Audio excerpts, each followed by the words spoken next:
The CBS Radio Mystery Theater presents...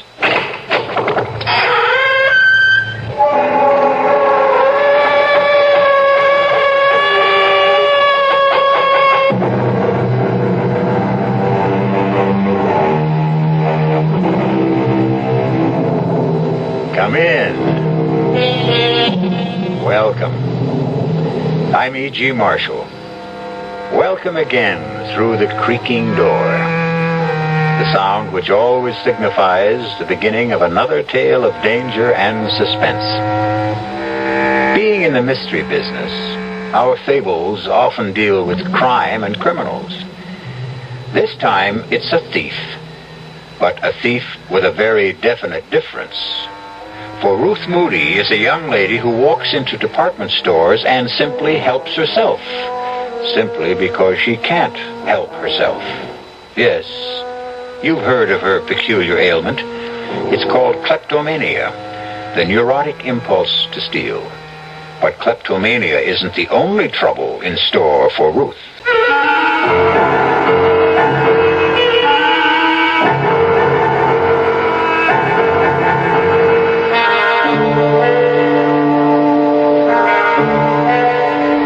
Mystery drama, The Trouble with Ruth, was written especially for the Mystery Theater by Henry Slessor and stars Marion Seldes.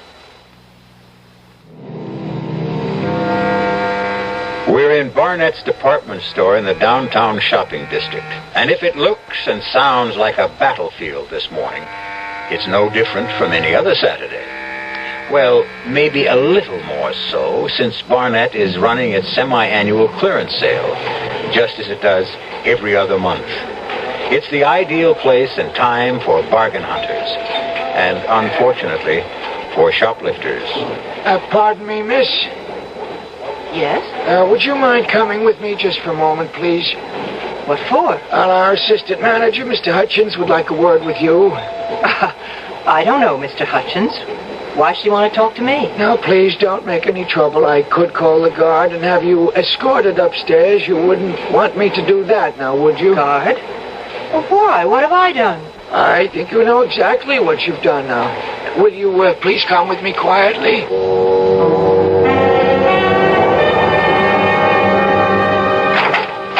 Right in here, please. It's a mistake. I did take the scarf, but I was going to pay for it. Here's the lady, Mr. Hutchins. All right, Bill, thanks. You want me to stick around? No, it's all right. Okay, then I'll get back on the floor. It's murder down there. More larceny than murder, I'd say. Right.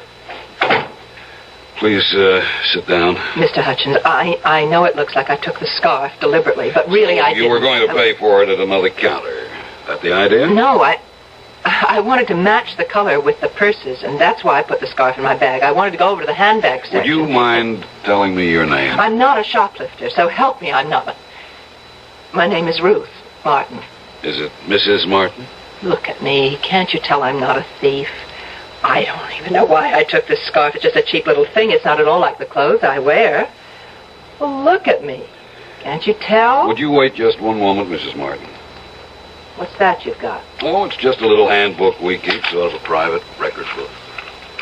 You see, most of the retailers in this city cooperate in these matters, supplying each other with the names of known kleptomaniacs.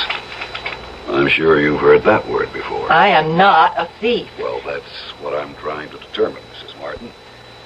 Since there is a significant difference between shoplifters and kleptos. The difference, of course, being our ability to prosecute, since one steals for gain and one because she can't help it. No, I'm afraid I don't see any Ruth Martin in the book. All right. It's Moody. Pardon? My real name is Mrs. Ruth Moody. I didn't want to give you my real name. I didn't want my husband to know Moody. about this. Yes, here it is. Ferraros, 3 spools of thread, pearl buttons from Wilkinson Smith. Oh, well, the last time it was a handbag. Awful, ugly, beaded thing. It wasn't even worth more than $5 or $6. Are you going to call my husband? Is that what happened at these other places? Yes. Oh, it was awful. Please, I have the money to pay for the scarf. I'll gladly pay you twice what it was worth. please don't let him know it happened again. Don't you think it's best that he know? Maybe he'll try to help you over the problem. Don't make me beg you. My husband has a job in the city government, a very important Mrs. job. Moody, I'm not interested in causing you any trouble, believe me. Look, here, take the scarf back. Well, what's this? Nothing. It's some costume jewelry that I bought in No, Mrs. Moody. You didn't buy this any more than you bought the scarf. It still has the price tag on it.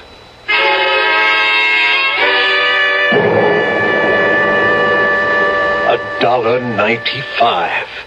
That's what makes it so unbelievable, Ruth. $1.95 rhinestone pin. Don't know why I took it, Ralph, any more than I know what drove me to pick up that awful scarf and just drop it in my bag. It's just like those other times. Yes, but you swore to me that those other times would never be repeated. Well, I thought it was over. I really did. I don't understand what goes on in your mind when you do these crazy things. I don't know. It was just an impulse. It seems so terribly easy that things are just sitting out in the open the way they are, and I never even stop to think if I like it. Just if I can get away with it. But you never do. You get caught. Maybe that's part of the sickness, too, huh? Oh, stop saying I'm sick. I'm not. Well, what would you call it? Look, honey, you've got to see a doctor. I've told you that a dozen times. I will not go to a doctor. I can't stand the idea of it, Ralph. Just talk to one. Give him a chance. Maybe it's something simple. Maybe you're just trying to get punished because of guilt feelings that you can't resolve. Oh, you're wrong about wanting to get caught. I don't. I swear I don't. I've gotten away with a dozen things. What? What was that? Nothing. I don't want to talk about it anymore. And it isn't just 3, 4 times that this has been going on. You're probably out there shoplifting every single day. It's not true. I almost never go into the stores for exactly that reason. All right, Ruth. That settles it. You are going to talk to a doctor. Then, you do remember the first time you stole, Mrs. Moody? Yes. I remember very well, but it was something I really wanted then, Dr. Berger. That was the big difference. How old were you? I was about 8 or 9. I was in school. There was a girl named Fanny Ritter. Her family was very wealthy. She was always the best-dressed girl in the class. Yes. She had this pencil box. It was absolutely beautiful, with a blue binding and all sorts of secret compartments. I wanted that pencil box so much. And one day I walked into an empty classroom, and there it was, lying on the seat. Yes, and were you caught? No, I was never caught. Mm-hmm. But that was the biggest thrill of all, not being caught. But then I also realized I couldn't use the pencil box, at least not at school. Yes, I see. All kids steal sometimes. There's nothing abnormal about it. But you're not a child now, are you? And yet, you still crave this secret feeling, this secret gratification. No, you're wrong. I don't get any pleasure out of taking things. I feel terrible afterwards, every single time. But that may be exactly the gratification you require. I don't want to hear any more. You sound just like my husband. Believe me, Mrs. Moody, neither your husband nor I want to find fault with you. We both want to help you. Well, it's his job my husband is worried about, not me. Why do you say that? Because he works for the city government in the controller's office, and he's afraid if they ever found out about me that he... Why am I talking about Ralph that way? I know he loves me. I know he wants to help me. Yes. So why don't you let him try? Let both of us try. No. I don't need a doctor. All I need is to stay out of department stores.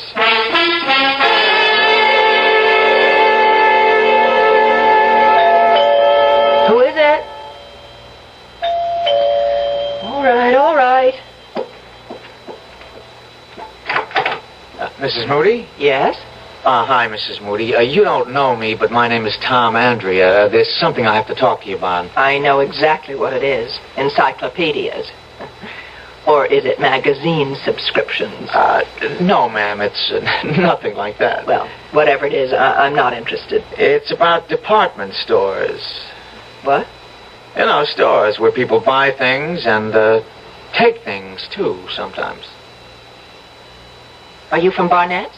No, Mrs. Moody, I don't work for Barnett's or for Wilkins and Smith or any of those places that you like to shop in. Look, it's pretty drafty out here. Can't I come in for a minute? All right. Thank you. Your husband's not home, I suppose. I mean, it's a working day, so he's at work, right? Oh, that's clever thinking. Can we talk in here? Only if you get right to the point. Well, now, look, this ain't the kind of thing you like to just blurt out. I mean, it's kind of sensitive. You know what I mean? No, I don't. I mean, it's about you and your husband and so forth. If you think about it for a while, you'll get my meaning. Am I right? You'll have to be more specific. Well, you just won't come out with it yourself, huh? Okay, I'll say it for you. I'm talking about you being a shoplifter. That's a lie. Whoever told you that is a liar. No. It's true. Wait a minute. If you think you can blackmail me by telling my husband... No, Mrs. Moody. We know that your husband knows all about it. He's been getting you out of jams for years. And what do you want here? Well, believe it or not, I want to give you money. I don't want to take any from you. What for? Services rendered. What? I got a little proposition for you, Mrs. Moody. How would you like to make $1,000? $1,000? How? Well, you do like I tell you. You'll get $1,000 in the mail. But if you don't, well, your husband may not be able to make a living anymore. You get what I mean? No. I don't know what you're talking about. I'm talking about stealing stuff, Mrs. Moody, about that bad habit of yours. Now, we got a use for that habit. And you'd better listen to what we have in mind. How do you know about me? Who told you about me? Well, let's just say I got sources. I swear to you, I'm not a thief. Yeah, sure, I know that. We know it. We? Well, me and my friend. We know you're just a sick lady, that you can't help what you do. It's just like you had pneumonia or hay fever. It's not your fault. Am I right? That's right. Yeah, well, it's fine, only your husband still don't want the people around City Hall to know he's got a klepto for a wife, does he? Then this is blackmail. A man in his line of work, he can't afford to have people know his wife steals. Now, some people would understand how it's only a sickness. But others, well, you know how people are. Tell me how much money you want. I don't want a dime from you, Mrs. Moody. Honest, all I want is your cooperation. You see, my friend and me, we have a little plan. A really, really sweet little idea. Everybody makes money and nobody takes any chances. Well, what could be sweeter than that? A plan to do what, for heaven's sake? Well, my friend will give you all the details. All you got to do now is put on your coat and come with me. My friend will give you the whole deal. I'm not coming with you. We're not desperate for your help, don't get this wrong. But we thought we'd give you a break. Well, it's too bad. If you just tell me what you have in mind. Why, shoplifting, Mrs. Moody. A little nice and easy shoplifting. Only this time not for no $5 piece of junk. This time for something worth more like $50,000.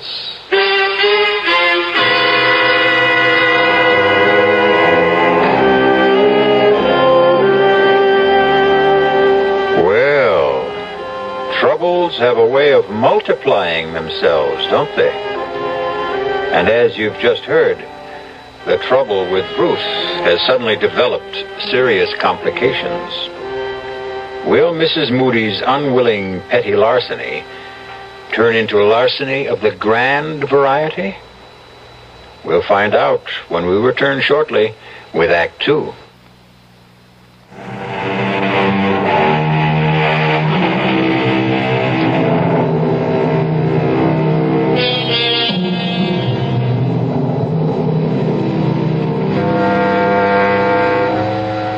Mrs. Ruth Moody, faced with the prospect of harming her husband's career, has accepted the invitation of the man who calls himself Tom Andrea, although her instincts tell her that Tom Andrea isn't his name at all. As they drive towards their unknown destination, she steals sidelong glances at him, noting the copper sheen of his skin, the look of a man who has spent far too many hours under a sun lamp. But he also has the look of a man who won't take no for an answer. Can't you tell me where we're going? Now, relax, Mrs. Moody. It won't be long now. Who is this friend of yours, anyway? You'll meet him. He works for a department store, doesn't he? I know they keep records of people like, well, of kleptomania victims. That's the only way you could have found out about me. I just lean back and enjoy the ride, huh? Aren't you afraid I might recognize him if he's one of the people that I've met? Here we are, Mrs. Moody. Told you it wasn't very far. The Hotel Hamilton. Looks like a fire trap. Well, it's not very fancy, but it's private. We can all have a nice, quiet talk. Just the three of us.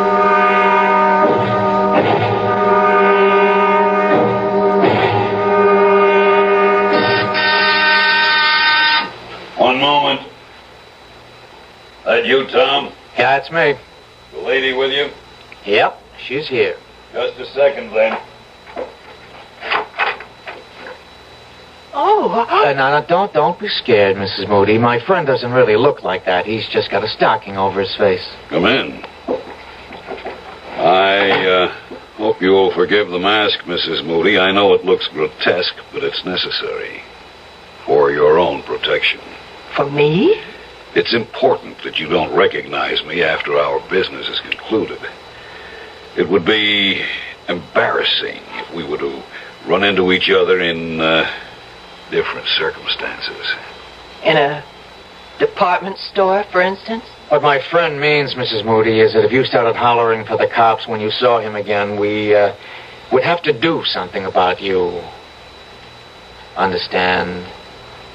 Yes, I understand. But please don't be alarmed. Nothing like that's going to happen. I can assure you that I am not a professional criminal. No more than you are. Then what kind of criminal are you? Why don't you sit down? The sofa's the only comfortable seat in the room. Here, let me take these papers away. I was just drawing up a few diagrams to help you understand exactly what you have to do. Diagrams? Would you like some coffee? We have a small kitchen. There's a pot already made. No, I don't want any coffee. Tom, why don't you do the honors? Do you drink yours black, Mrs. Moody? I'm afraid I don't have any cream. All right, black coffee. I see, Mrs. Moody. I told you it was going to be very friendly. Well, now, how much has Tom told you about our little enterprise? He just said that if I didn't help you, you'd tell my husband's employers about me. Well, I really hate for that to be the inducement, Mrs. Moody. I was hoping that you'd cooperate more willingly. Why should I? Well, didn't Tom mention the $1,000? He also mentioned something about $50,000, about shoplifting something worth a fortune. Don't tell me you have qualms about it. A lady with your history? You just don't understand about me. I don't take things because they're valuable or even because I want them. I'm not a thief, not in the ordinary sense of the word. Yes, we know that. And that's exactly why we're taking you into our little circle, Mrs. Moody, because you're a kleptomaniac, not an ordinary thief. And that's why you can help us commit an extraordinary crime. But I don't want to commit a crime, and I don't want your $1,000. Here's your coffee, Mrs. Moody. Let me tell you what makes it so different, Mrs. Moody. An ordinary crime entails a certain amount of risk. But this particular crime is guaranteed to be risk-free. Oh, that's what people always think. No, Mrs. Moody, even professional criminals recognize a certain degree of chance when they plan their enterprises. Personally, I would never get involved in anything like that. I loathe the idea of being arrested. Well, so do I. And I know exactly what it feels like. Ah, but you've never been arrested, have you? You've been detained, questioned, reprimanded, warned, but you've never been arrested once. Isn't that true? Oh, why should I be? I told you, I'm not a criminal. No, you're not legally liable for your little thefts, Mrs. Moody. You steal because you have to steal, and if you're caught, you merely give back what you've stolen, and that's that. No arrest, no prosecution, no risk. You beginning to see the point, Mrs. Moody? You want me to steal something for you. That's right, Mrs. Moody, and something a great deal more valuable than, shall we say, a spool of thread. Oh, dear Lord. Let me explain our plan in detail. At 12:15 tomorrow afternoon. Tomorrow? At 12:15. You'll enter a shop called Travell's on 47th Street, just off 5th Avenue. You may not know the place. It's a rather expensive jeweler's. You will approach a certain counter. The diagram will make it clear which one I... Wait a minute. You're talking as if I've already agreed to do this thing. Please look at the diagram, Mrs. Moody. You will approach this counter and engage the attention of the salesman. You will ask to see a certain tray, the one I've marked with the arrow. A moment or two after you begin to examine that tray, there will be a disturbance in the store. Right, a disturbance. The disturbance will take place on the other side of the counter. It is almost inevitable that your salesman will have his attention drawn away from you when it occurs. In all likelihood, he'll leave you and go to see what has happened. That's when you will act. You'll pick up the diamond pin on the upper right-hand corner of the tray and drop it into your purse. And then you'll simply walk out the door. You're really mad. As you can see from the drawing, the distance between the counter and the door is a very short one. You can reach it within 3 or 4 seconds. You can be sure that your salesman will be much too occupied to notice that you have left. I won't do any such thing. That's plain and simple robbery. When you reach the outside, you'll see a man with a yellow canister collecting funds for children's welfare. The man will approach you immediately. You will drop the diamond pin into the opening of the canister and walk to the corner. There will be a taxi there in all probability. It's a hack stand. If there isn't a taxi waiting, hail one or walk to the bus stop. Believe me, you will have ample time to make your getaway. There isn't going to be any getaway. I am not going to do anything so insane. As I said before, you'll be perfectly safe. You'll have absolutely nothing to lose. If you're stopped before you reach the exit, simply give yourself up. When Travell's learns of your little idiosyncrasy, no harm will come to you. It'll be just another neurotic incident, nothing more. You're wasting your breath. You'll tell them about your problem. They'll check with other stores and find your case history on file. No, there's no way I'll do such a thing. Hey, what's the matter with you, lady? Didn't you hear the man? You can't get into trouble doing this. But your husband will if you don't. Let me out of here, please. Pick someone else out of those files. All right, Tom. If that's how Mrs. Moody wants it. Then I can go. The door was always open, lady. See? But if you change your mind, Mrs. Moody, just call me here at the Hotel Hamilton. Just ask for room 408. But if I don't hear from you tonight, well, you know what we'll have to do.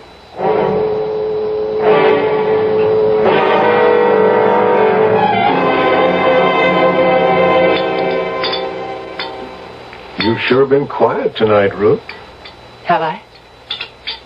You didn't go out today, did you? No. I told you I wasn't going anywhere. I was just wondering. I mean, you said something about dinner tonight, about cooking something special, and here we are with last night's meatloaf. But you said you didn't mind. Oh, of course I don't mind. You know I'm not fussy about food. I know. You're just too nice for your own good sometimes, Ralph. And, you just weren't feeling up to cooking today, is that it? Oh, I know what you're thinking. You think I went on another shopping spree, or should I say shoplifting? No, Ruth, I didn't think anything of the kind. Well, I didn't. I swear I didn't. Okay. Ralph, can I ask you something? Sure. What would happen if people knew about me? What people? The people you work for, in the controller's office. Or, the mayor himself. What if they knew about my illness? They'd know, that's all. Would it hurt you? Honey, this is silly. Nobody knows about your problem but you and me and a few department stores. And Dr. Berger, of course, the doctor you won't see anymore. But if they were to find out, would it hurt you? Look, haven't we got enough to worry about without thinking the worst? Then it would be bad for you. Someone in your position where honesty is so important. Ruth, you're not dishonest. You're sick. There's a tremendous difference. That's why I'm so sorry you won't see that doctor. But would everyone understand the difference? I mean, when they learned about my stealing things, would they think twice about you? You want the truth? Yes. Yes, they would. They're only human. No, they're worse than human. They're politicians. They have to be elected to office, and that's exactly the kind of scandal they don't like. Yes. I guess I've always known that was true. Honey, I think I could use some more gravy. Yes. Oh, I have some in the kitchen. I'll be right back.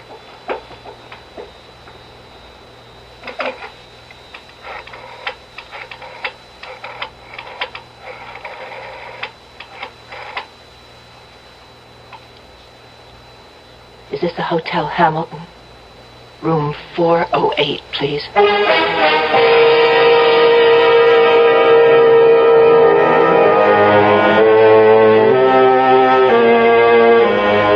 And so Mrs. Ruth Moody has taken the first fatal step. And tomorrow at noon, she'll take several more steps to the doors of Travell's Jewelry.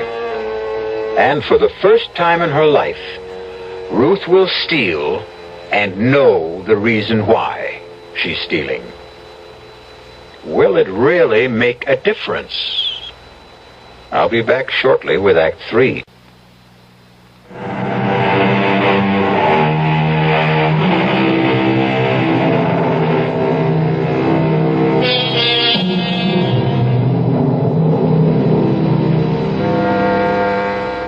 At 11:30 the next morning, Mrs. Ruth Moody left her apartment and took a Fifth Avenue bus to 47th Street. None of the other passengers saw anything unusual in her expression.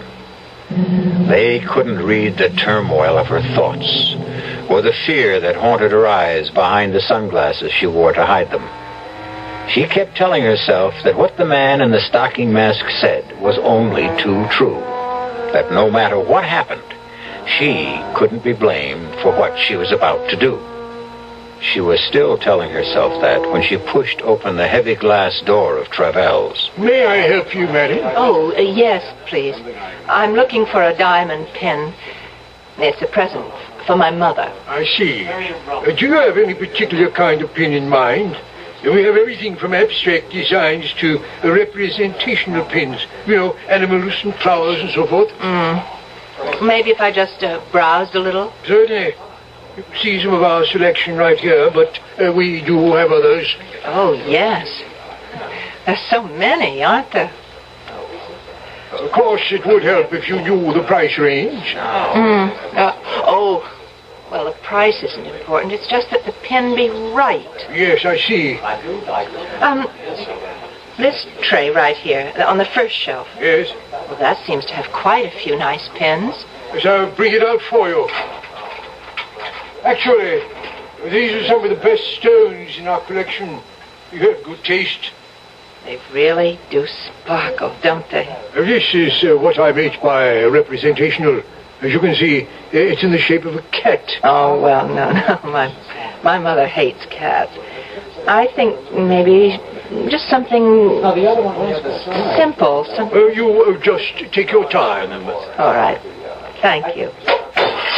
What was that? Someone smashed one of my cases. Excuse me. Terribly sorry. A clumsy thing to do. It's all my fault. I was holding my umbrella under my arm. It just slipped out and hit the glass. I'm terribly sorry. Got to do it now. I really don't know how. All right. I've Just got it. step back, please. Bob, would you lend a hand over here? There's glass all over the I merchandise. feel dreadful about this. It's quite all right, sir. No harm done at all, I assure you. I've done it. I've really done it. Outside. Help the needy children. Help the needy children, lady. What?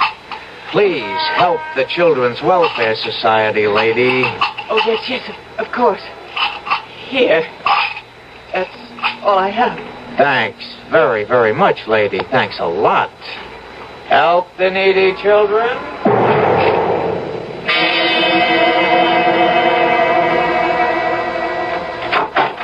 Ralph? Is that you? Yes, I'm home. How are you, honey? I'm all right. You sure? You don't look so good. No, I'm fine, really. Would you like a drink? Yeah, I wouldn't mind, thanks. What'd you do today? I went out for a little while. Where to? Oh, no in particular. I took a walk. Weather was nice. Uh-huh. Took some things to the cleaners. Did a little marketing. Here's your drink. Oh, thanks. For heaven's sake, stop looking at me like that. I can't bear the way you look at me sometimes, I'm Ralph. sorry, Ruth. It's nothing deliberate. Well, of course it's deliberate. It happens all the time now. You keep staring at me as if you're trying to read my mind. As if you wanted me to confess something. Now, Ruth, that isn't true. You've got to stop thinking such things every time I look at you. What's going to happen to us, Ralph? What kind of marriage are we going to have from now on? Ruth, we've been married 6 years now. I think we know how to live with each other. But you can't live with this disease of mine. You can never stop suspecting me of having stolen something again. Isn't that what you're thinking right now? All I'm thinking about is that you don't look well. And how disappointed I am that you won't see Dr. Berger. I called him today, by the way. What for? And I just wanted to talk to him, find out if there was anything more I could do to help you. And what did he say? He said there might be. Well, what do you mean by that? Well, I told Berger about our talk last night, about how worried you are that the people at City Hall might find out about your illness. Now, he told me that was an important part of your guilt syndrome, whatever that means. Oh, I hate that psychiatric double talk. Just the same, he thought you'd be a lot better off if you weren't concerned about such things, if you were able to admit that you were ill. I do admit it. That doesn't mean that other people have to know about it. Ruth, I told them. What? I told McGuire, the controller. I took him out to lunch. I told him all about your kleptomania. Oh, no, Ralph. Oh, no. Look, I began to realize that I was hiding it, too, that I wasn't treating it like an illness, either. That I was acting as if it were something shameful. What did you do it for? For us, Ruth. But now you'll lose your job. No, I'm not going to lose my job. It's going to be all right. But you said... Now, I know the dumb things I said last night about how this sort of thing can hurt a politician. Well, I was wrong. McGuire is more of a human being than a politician. You mean he's not going to tell anyone else? He won't give me away? No, that's not what I meant. McGuire suggested that we both go and talk to the mayor himself about this.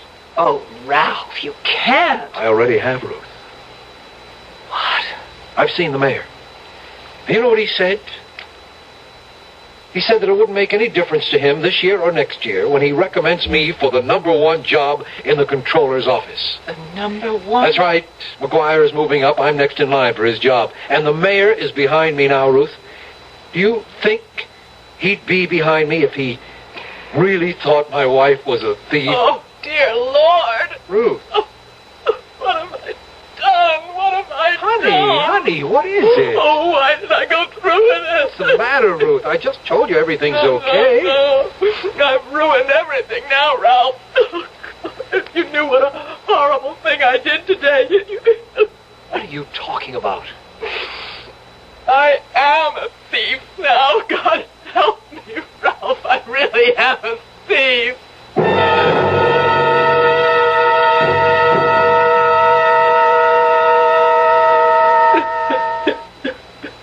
Try and stay calm, Ruth. Did you get a look at the man who broke the glass with his umbrella?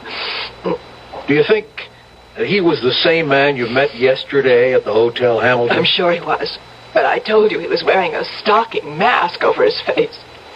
And this other man, though, the one who called himself Tom Andrea, he was the same man who was collecting for children's welfare outside the store? Yes. Ruth, you know, there's only one thing to do now, don't you? What do you mean? We've got to tell the police. Oh, Ralph, no, that would be awful. Travels will have discovered the theft by now. They must have your description from the clerk. Sooner or later, you might be identified. But they can't do anything to me, Ralph. I'm not responsible. I'm sick. No, Ruth, in this case, you are responsible. That's why we have to call the police.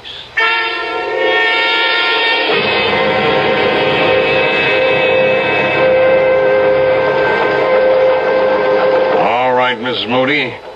Here's the typed statement you gave us. Can I go home after I sign it? Yes, of course. But better read it over first. What happens after that, Lieutenant Ames? That depends. On what? Well, mostly on whether or not your wife has told us everything. But I swear I have. I'm not saying your story is phony, Mrs. Moody. My own viewpoint is that it's too cockeyed to be phony. But that may be a subtle way of looking at it. Why should she lie about this, Lieutenant? What would my wife have to gain? Well, she could stand to gain a diamond pin worth almost $50,000. But she doesn't have the diamond. She gave it to them. Yes, that's a story. But let's say, for example, that those two men never existed. Oh, that's a horrible thing to say. I'm telling you how other people might see this thing. If you were a crook, and you realized that you'd been spotted in Travels, well, this story of yours would put you in the clear, wouldn't it? But it's true. Every word of it. But you see the problem, don't you? You've been identified as the robber. You've confessed to stealing the pin. The fact that you're a known kleptomaniac doesn't help. Some people might even be nasty enough to say that you got yourself that reputation deliberately. This is incredible. You're accusing my wife of being a thief. Oh, what can I say to convince you? If you could only give me a better description of those two men. Well, I've done the best I could. The first man, he was of average height, dark hair, very sunburned. Yeah. You keep telling me about that sunburn. But that's not going to last very long, is it? Lieutenant, you think that sunburn was a kind of disguise? I'm sure it was, Mr. Moody. Oh, and the other man, he wore a stocking mask. There's no way I can describe him. And what about the hotel, Lieutenant? No good. It's a kind of a dump which doesn't even bother to keep a register, even though it's a city ordinance. But the clerk might be able to identify the man who took the room. Maybe, if we could produce him. Only, how do we do that? What about the $1,000 they promised to send her? Oh, I wouldn't count on that. If she's telling the truth, you'll never hear from him again. Okay, so maybe it's a new gimmick. Maybe one of them works in a department store, has access to the names of recognized kleptos. I'm sure he did work in a department store. Yeah, and so do thousands of people, Mrs. Moody. All you've got to do is name the one. And if she can't, what happens then? I think you know the answer to that. Will I be arrested? But you can't arrest her. She's sick. She was seeing a doctor. And I'm going to see him again. Oh, so help me, Ralph. Do you really mean that, Ruth? I'm not going to stop seeing Dr. Berger until I'm cured. Unless they send me to prison first. Well, have you read the statement, Miss Moody? Yes. Yes, it's all right. I'm ready to sign it. Fine. Let's see. I thought I had a pen on this desk. Oh, well, I think there's one in my purse. I'll get it. Hey, it's funny. What is? Well, this isn't your pen, Ruth. I don't recognize it, do you? Let me see. No, that isn't my pen. Oh, Ruthie, no, not again. You mean you stole it, Mrs. Moody? I'm afraid I did. I remember now. When the man was drawing the diagrams of the jewelry store, he left his pen on the coffee table, and I just couldn't stop myself. Wait a minute. You stole his pen, the man in the stocking mask? Yes. Will you arrest me for that, too? Let me see it. Miss Moody, do you realize there's a name on this pen? It's from Barnett's department store, and it's engraved with the name of the owner. What? Barnett's department store, J.M. Hutchins. Hutchins? He's the assistant manager. He is the one. Lieutenant, you found your man. Well, what do you know? This is the first time I've ever seen the proof of that old chestnut. Old chestnut? That it takes a thief to catch a thief.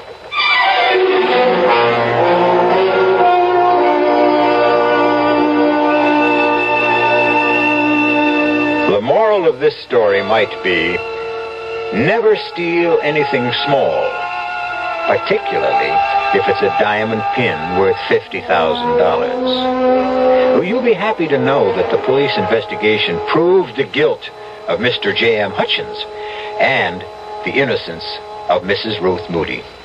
And the last we heard, the only trouble with Ruth was going to be a little one. I'll be back shortly.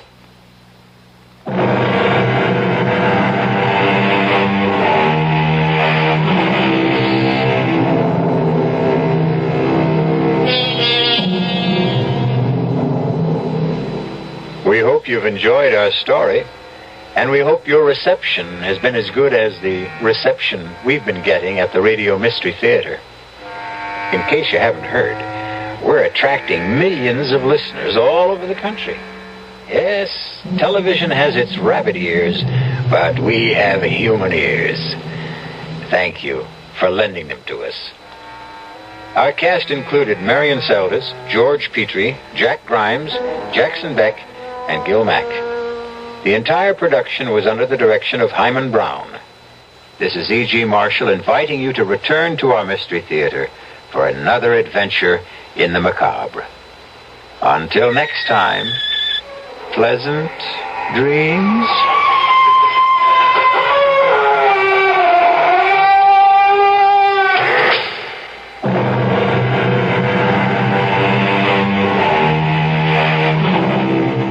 Listen to Mystery Theater again tomorrow night, same time, same station.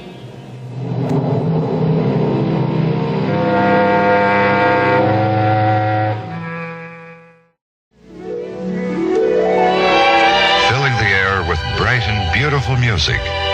This is KIXI dial 91 AM or 96 FM, Seattle.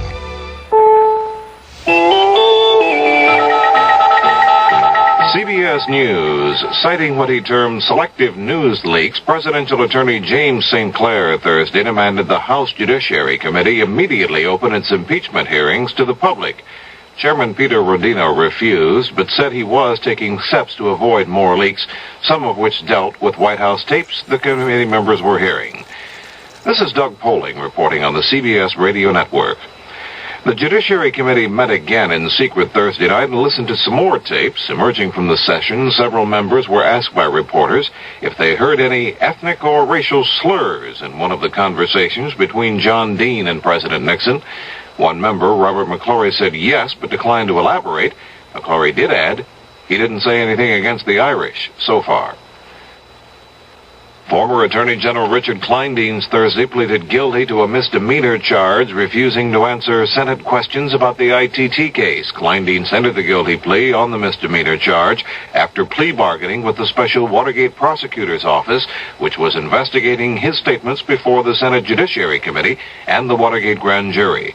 Reporters asked Prosecutor Leon Jaworski if Kleindienst could have not been indicted for perjury.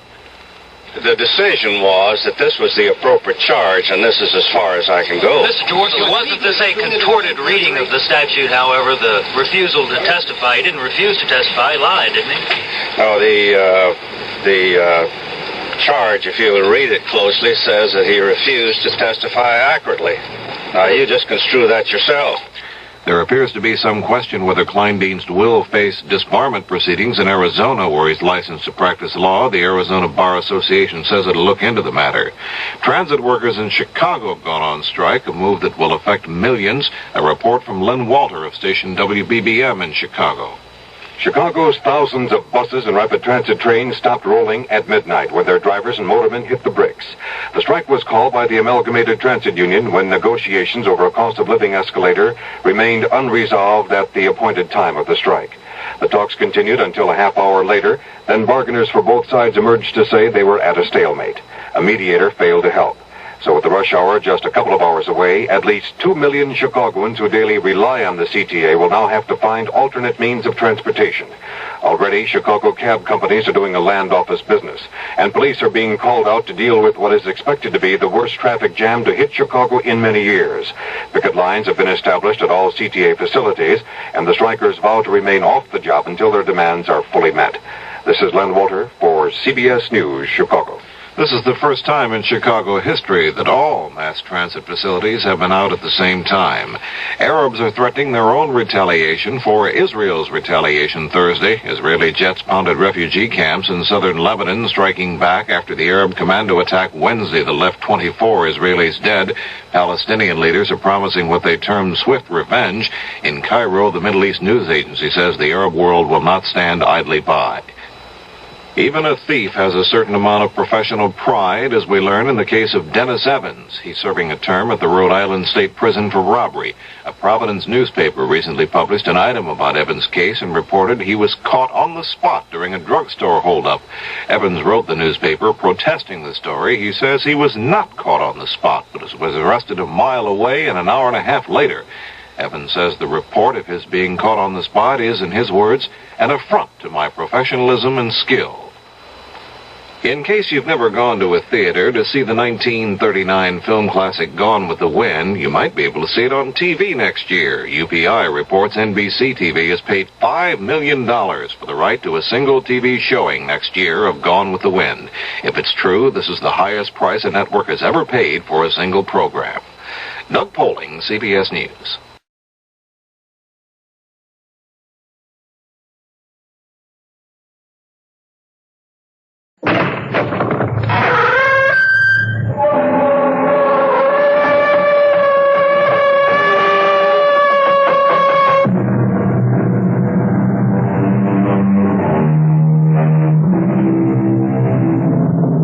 Come in. Welcome. I'm E.G. Marshall. I'd like to ask you something. What do you consider your most attractive feature? Your hair? Your eyes? Complexion? Your figure? Whatever, each of us is abundantly aware, though there are some who would deny it, of his or her most captivating attribute, and make the most of it, though there are some who deny that too. Be all this as it may, we're about to hear of a woman whose most beguiling characteristic was her smile, and because of it, the horrible thing that happened.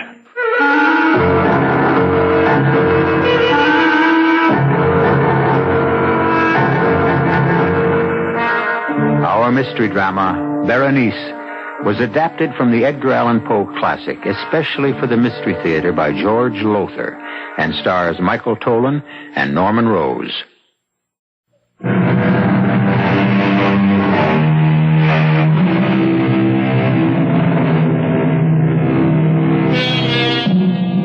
What we call a fixation, an idée fixe, is one of the most extraordinary and mystifying aspects of the human mind. For example, love. Young love, at least, is a fixation. For the lover cannot get the loved one out of his thoughts. He thinks of her night and day, or she of him. And there is, I need scarcely say, no more wondrous person in all the world. What cure can be found for a fixation? Well, when it comes to love, and I don't mean to sound cynical, I suppose marriage. But when it came to Ernest Montresor and his wife Berenice, well, that's our story.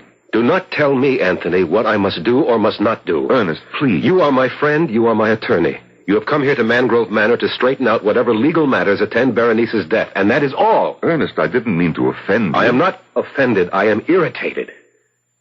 You can sit there and say, Ernest, your wife is dying. Try not to hate her as you do. Let me tell you something, my good friend. Had you lived 1 month, 1 week, 1 day in this house with Berenice, that shrew, that spitfire, you too would know what hate is. But I don't understand. I was at your wedding a little over a year ago, here at Mangrove, and you were deliriously in love with her. Not her. Her smile. What? I know you'll find it hard to believe, but that is the truth. Oh, there were other qualities that attracted me. Her charm, her gentle manner, her warmth. But these vanished quickly once we were married. I soon learned that her charm was a veneer, her gentle manner a mask that concealed a vicious temper. I am sorry. I didn't want to hate her. For months I put all feelings of hate from me, the while asking myself how and why I still went on loving her. That's when I realized it was her smile. I still fail to understand. Look at Berenice closely, and you will see that she's really very plain, almost ugly. But one doesn't look closely at first. I didn't, surely, because of her smile, of what her smile was then. She had teeth so even, so white, so perfect, they are as matched pearls. As for her lips, nowhere will you find lips so beautifully modeled, so sensuously inviting, so absolutely enthralling. I remember, yes. But Anthony, soon after our marriage, her smile changed too. The lovely contour of her lips became an ugly sneer. She no longer smiled. She bared her teeth like a vicious animal. But there must have been a reason, something that impelled her to... I'll give you a reason if you must have it. Constance. Berenice's younger sister? Yes. You know she came to live here at Mangrove when her husband died. I settled the estate, yes. Not, I'm afraid, that there was much to settle. He left her penniless. Precisely why she lived here. Berenice began to think... Go no further, Ernest. I am well acquainted with what is termed the eternal triangle. In this case, there was no triangle. Not then. But there is now. Constance is what Berenice pretended to be. Gentle, innocent, loving. Yes, I have fallen in love with her, and she with me. But you may believe me, as Berenice never has, when I tell you that our love is and has ever been platonic. Neither of us has betrayed Berenice in any way. Yes, come? Oh, Constance, my dear. We were just speaking of you. You remember Anthony Lamb? With pleasure. You were such a help and comfort to me when my husband died, Mr. Lamb. I did what I could. You look upset, Constance. Berenice wants to see you, and she's in one of her blackest moods, I'm afraid. Is she ever in any other? Try not to be harsh on her, Ernest. She's dying, you know. I shall try. If you'll excuse us, Anthony. Perhaps I should come along. I have to discuss certain legal matters with Berenice, and it will be best if she knows I'm here. Come, then. But I warn you, my friend, you'll regret every moment spent with her.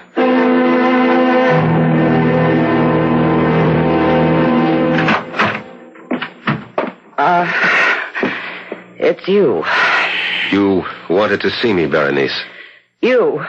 Not this army you've brought with you. Get out of here, Constance. Of course. And who are you? I've seen you somewhere. I remember you. I'm Anthony Lamb, Berenice. I don't blame you for not recognizing me. It's been over a year.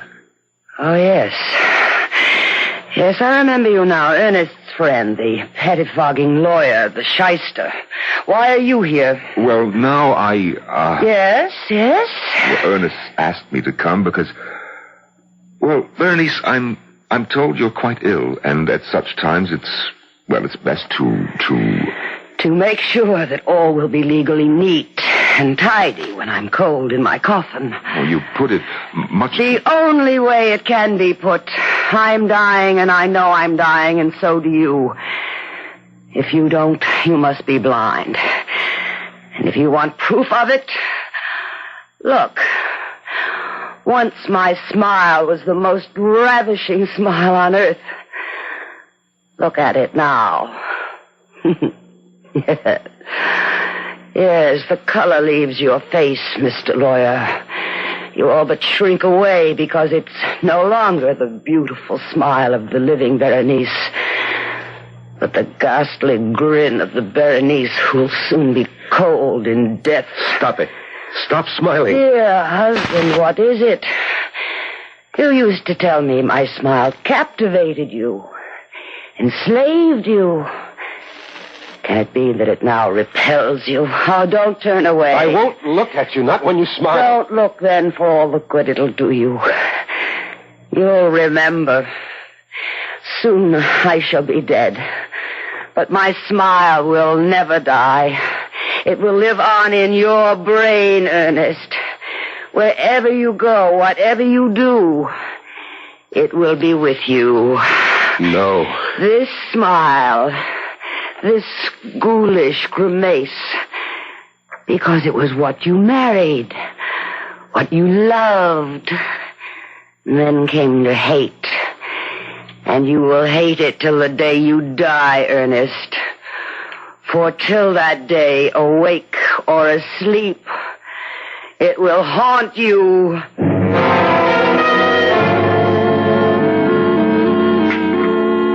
Would you care for more of the shrimp, Mr. Lamb? Well, thank you, no, Constance.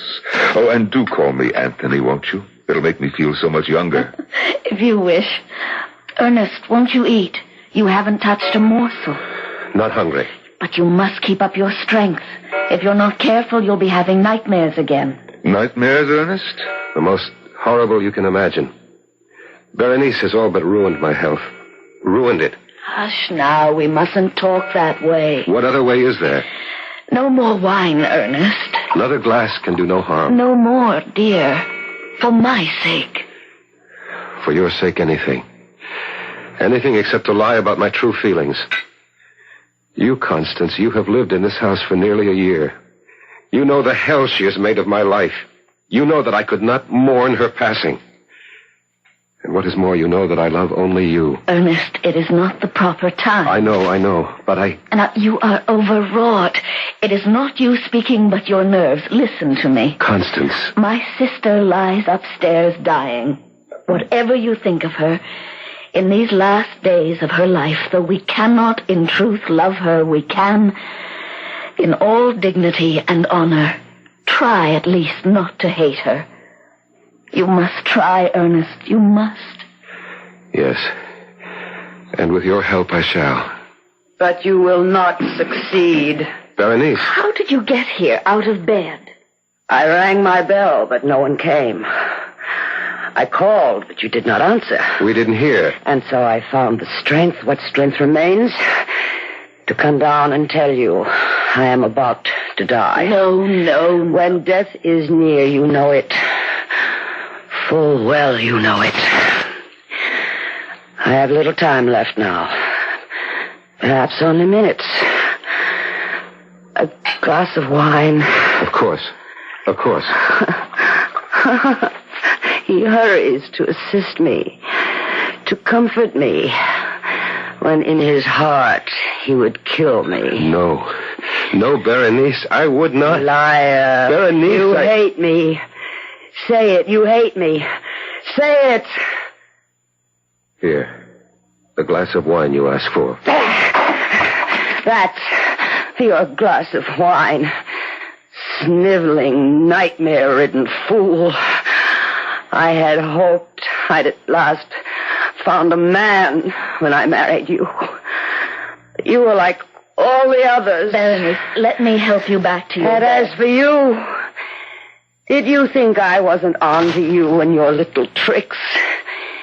Did you think me blind, that I couldn't see what went on between you and my husband? Nothing. Before heaven, I swear that... Liar! I saw, I know. Little Constance. Innocent, saintly little sister, sinking her claws deeper and deeper into the man who was mine. Madam. You address me? Madam, you are ill. Yet there is in you a kind of strength I have recognized before. In, I say to you, the worst kind of criminal. Huh? Go on. I don't know that I can. I have never understood what made these people what they were, but this I know. There are angels on this earth and there are devils. And you, madam, I say it to you, even in your dying moments, you are a devil. I don't blame you for looking at me like that. I spoke on impulse. I'm ashamed. Ashamed? You are the first man who has ever dared to... Berenice. Stay away. Stand back. Don't touch me. Only listen. You will be haunted by the magnet that drew you to me. The weapon with which I ruined your life and will destroy you. My smile, Ernest. My smile. No. Look at me. Sensuous lips bearing milk white, perfectly matched teeth.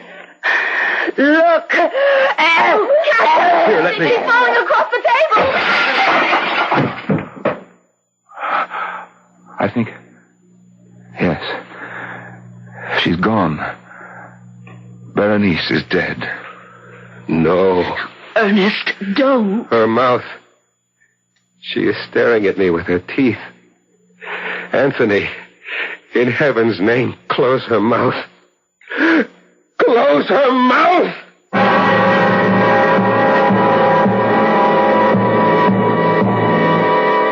I said at the outset, you'll recall, that because of Berenice's smile, a horrible thing happened.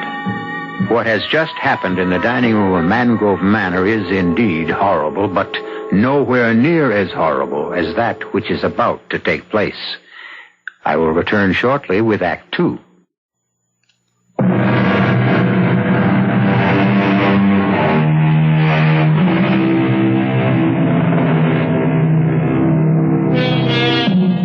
I think it was Sir Winston Churchill who said that when the human brain grabs hold of a thing, a worry, a concern of some sort, an anxiety, it grips that thing as in an iron fist and will not let it go.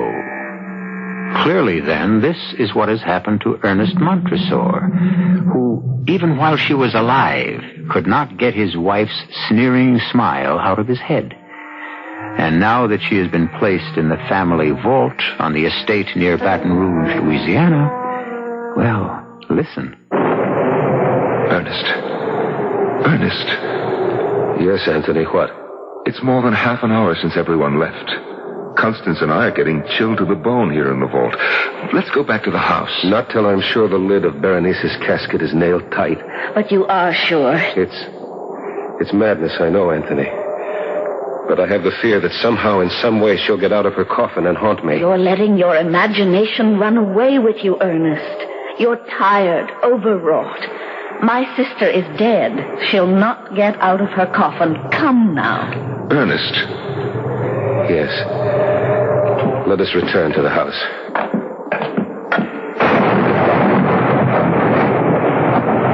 I'll close and lock the gate. No, I will. There. She's well nailed down in her coffin. Well locked in, too. Yes. Now let's... No, wait. Good Lord, man, what now? I must make sure the lock is strong. Sound and strong. Now, Ernest, dear, that's enough. Don't tell me what is enough. Don't... Oh, Ernest. Dearest, what is it? Why are you looking at me with such fear? Never, Constance. Never so long as you live, smile at me like that again. You look like Berenice. But, Ernest, My nerves are shaking. I need a drink. Excuse me. He's in trouble, Constance. We'd best catch up with him. But, Anthony... Nothing to worry about, really. You just upset him a little when you smile. But that's the point. What? I didn't smile.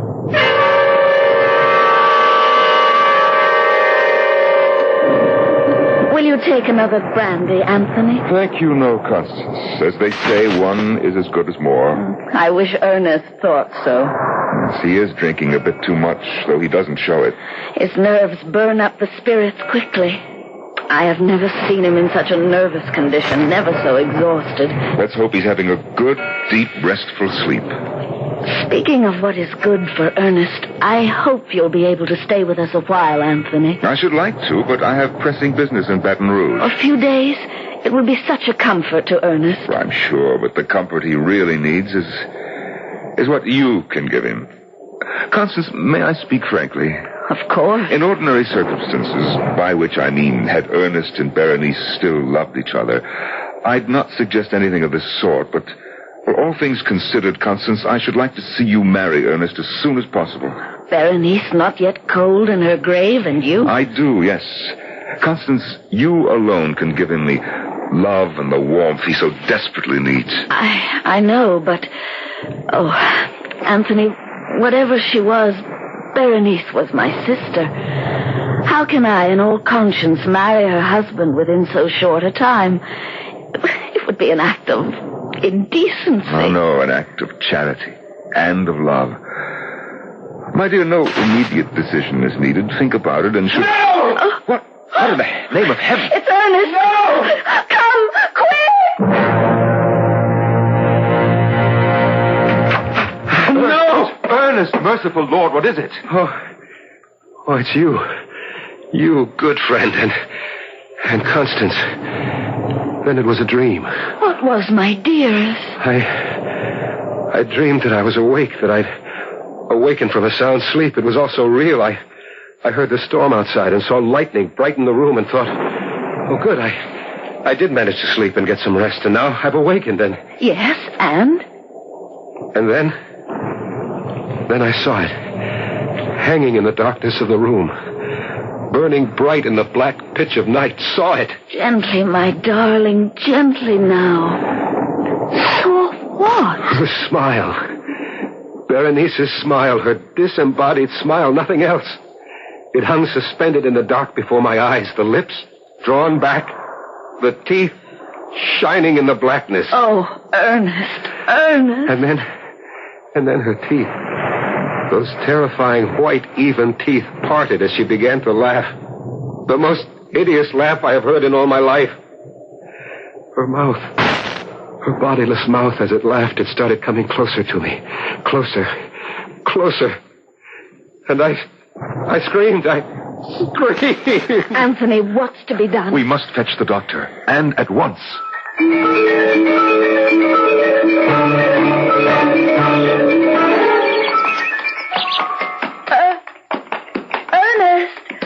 Ernest, stop for a bit. Oh, let's rest. Of course, my dear, of course. Here, let me help you down. Thank you, Ernest. There's a log over there. Shall we sit? I would rather stand and hold you. Oh, you are feeling better. Come, let's sit down. No, wait. Ernest? Please listen, Constance. Anthony returns to Baton Rouge tomorrow. I had a talk with him this morning. He knows I'm devoted to you and you to me. He urged, not that I needed urging, that I ask you to marry me. Ernest, Do say yes, Constance. I beg you. Say you'll marry me. That's exactly what I was going to say once you gave me the chance. You will? You'll marry me? Oh, I will. Oh, I will. Constance. Oh, Constance. Let's hurry back and tell Anthony. Yes, that dear good friend of yours will be relieved to know, I'm sure. Here, I'll give you a hand up. There. Oh, Ernest, my horse. Oh! Ernest, he's running away with me. Ernest!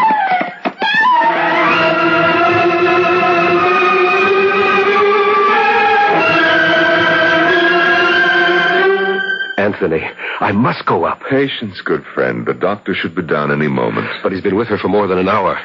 I knew she was seriously injured. I knew at the instant I picked her up. The way you described it, it was a bad fall. The horse, running away, for what reason God alone knows, tried to leap a high fence, failed to make it, and came down rolling on Constance as she lay beneath him. Oh, terrible, terrible.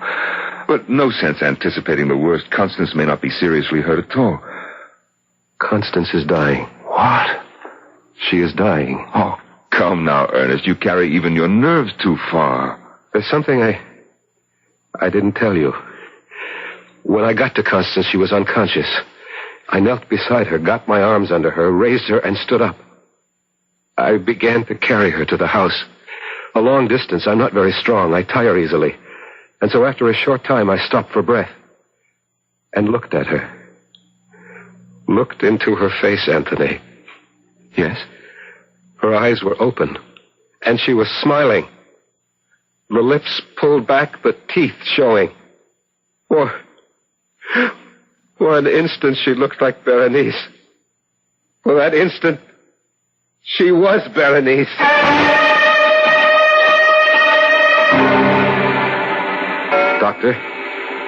Doctor, is she... Don't bother him now, Ernest.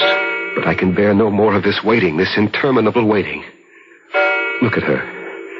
So deathly white, scarcely breathing, if at all. Ernest? She called my name. Oh, Constance. Oh, my own dear Constance. Hush now. When I am gone... No, you must not go. You cannot leave me. You cannot. When I am gone, I say, no longer with you. Remember that it will be only on this earth I am not with you.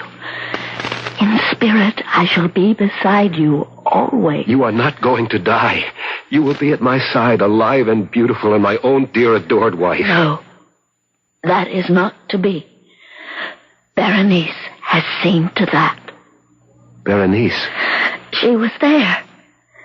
Just before my horse leaped the fence, I did not fancy it. She was there. She stood on the other side of the fence, smiling. Oh, God in heaven. And I knew, in the second that I saw her, the second before the horse crashed, I knew that she is a tormented soul, a soul that cannot rest until she has forgiven the sins she committed on earth, the sins she committed against you. There is no forgiveness for what she did. There is. It is in your heart, my darling, if you will only search for it and find it. You are asking me to forgive her? Yes. Never. I could never. You must. You must. For my sake. Will you try? That is all I ask before I leave you, my dearest. Will you try? I will try. And I, in another world, will love you for it more than I have ever loved you in this. Kiss me. Oh, no.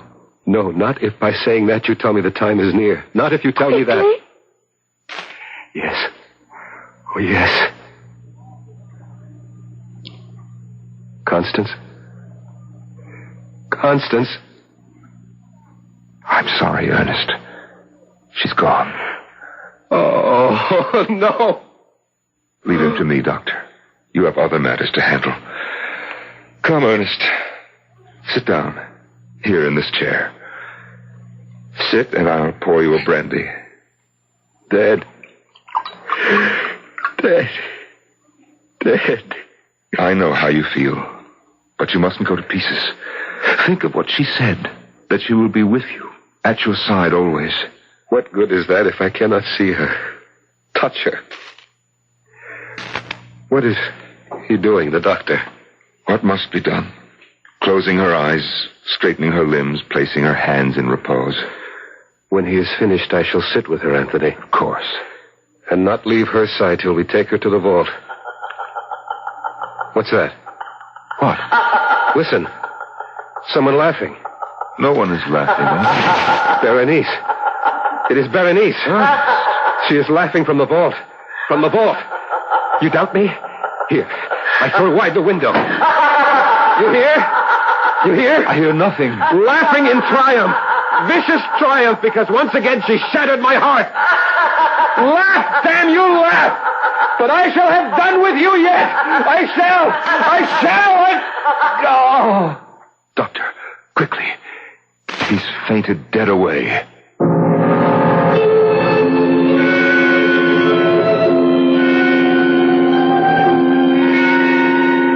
So, in fevered imagination, in the sickened mental state brought on by unbearable grief, Ernest fancies he hears the hideous laughter of Berenice, pursuing him, haunting him, driving him mad in death as she did in life.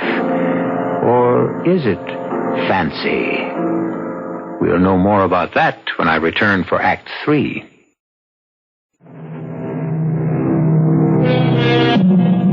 Scarcely has the breath of life fled the body of his beloved Constance than Ernest Montresor hears, or thinks he hears, the triumphant laughter of his dead wife Berenice. Even though Ernest's friend and attorney Anthony Lamb did not hear the laughter, can we say the laughter echoed only in Ernest's imagination? If it comes to that, who can say that imagination is not reality? Be that as it may, let us now join Ernest and Anthony in that family vault. It would seem that you're right, Anthony. Berenice must still be in her coffin. The lid is tightly nailed. Of course. But her laughter, so horribly clear. Ernest, there was no laughter. You imagined it. No, I heard it. She murdered Constance. She made the horse run away, fall, and kill her. Oh, Anthony, how can I rid myself of Berenice? Can I get rid of her? She was vile, vicious, clever. Clever. What? Clever. That's it, clever. We look at this coffin lid. We see it tightly nailed, and so we think she's still there. But of course she is. No, don't you see? She was clever enough to nail it shut again after she left it. Here, give me that pry iron. You're not going to... I must be sure. I must make absolutely certain she is still in her coffin. Otherwise, I dare not bring Constance here. Ernest. Can't you understand? Constance will lie here in the same vault with Berenice. If Berenice has the power to leave her coffin, what might she not do to the sister she hated as she hated me? You see? You understand? Yes, Ernest. So then... There. Well, are you satisfied? The body seems not to have moved. She is dead. No doubt about it. Berenice is dead. No question, my friend. You can set your mind at rest. Anthony, would you nail the lid back on? I want to go to Constance. Be with her until we bring her body here.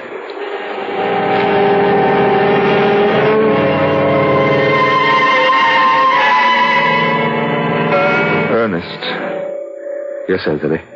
Ernest, it's 2 o'clock in the morning. Not for her.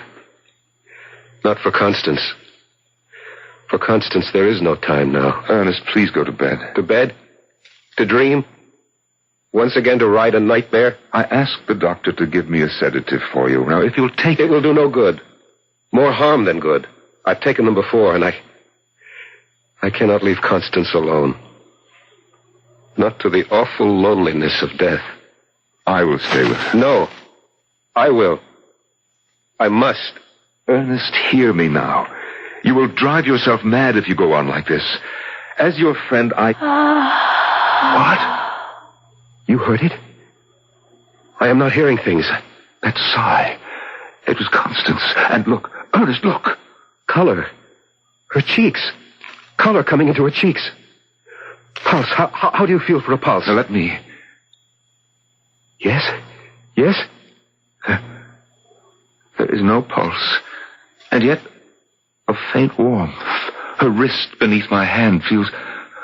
Ernest, I tell you, there is warmth. Alive. She is alive. Oh, God, in your merciful goodness, I thank you. Thank you. And while you're thanking God, I'll fetch the doctor.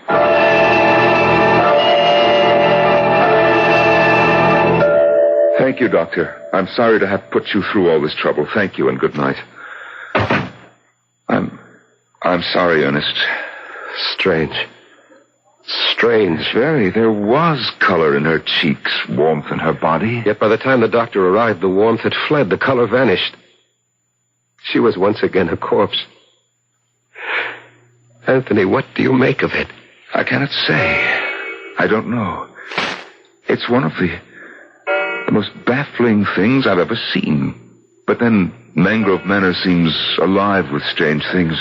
Not so strange if you had lived a year with Berenice. If you had come to know her as the devil she was. I begin to believe you. It's 4 a.m, and I've been up. We both have been since early yesterday. There'll be much to do tomorrow, and both of us must get some rest. No, not I. I will stay with Constance. All right, Ernest, but be sensible. But take that large armchair in the corner and see if you can at least doze for a time. Very well. I'll go to my room for an hour or two of sleep. All right. And Anthony, thank you for all you've done. That's nothing. Nothing.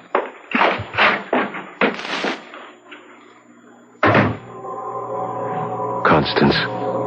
My lovely Constance. I'll not leave you. I shall be there in that chair across the room. In this chair, Constance, still very near you. Still watching you, waiting with you, through the long silence of death. Again? It was you? Again? You are sitting up. You are leaving the bed and coming toward me. You are not dead. You live. Oh, let me see your face. I cannot see it. The shadows and burial shroud hiding it from me. Take the burial shroud from your face. Let me see you. Constance, beloved, let me see you. Why do you laugh, my darling? Why? Is it happiness at finding yourself alive? Is it joy in knowing you're not dead after all?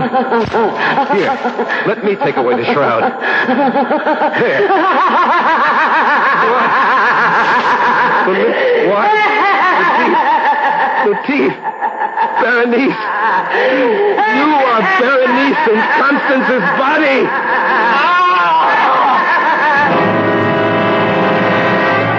No, Ernest, no, it was not a nightmare. I thought it was. I thought I'd had another horrible dream, that I'd gone to sleep in the chair and dreamed it all. I might have thought so, too, if I'd only found you lying on the floor unconscious. But, my dear friend, I cannot describe my shock. Constance's body was sprawled across yours. Constance's body. But Berenice's spirit. Don't think about it. Put it out of your head. Impossible. It is etched in acid in my memory. I shall see it in every moment of my life, waking or sleeping. The lips curled back in that fearful sneer. The teeth. The teeth, the terrifying teeth.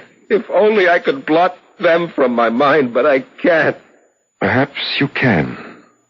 Perhaps there is a way. What?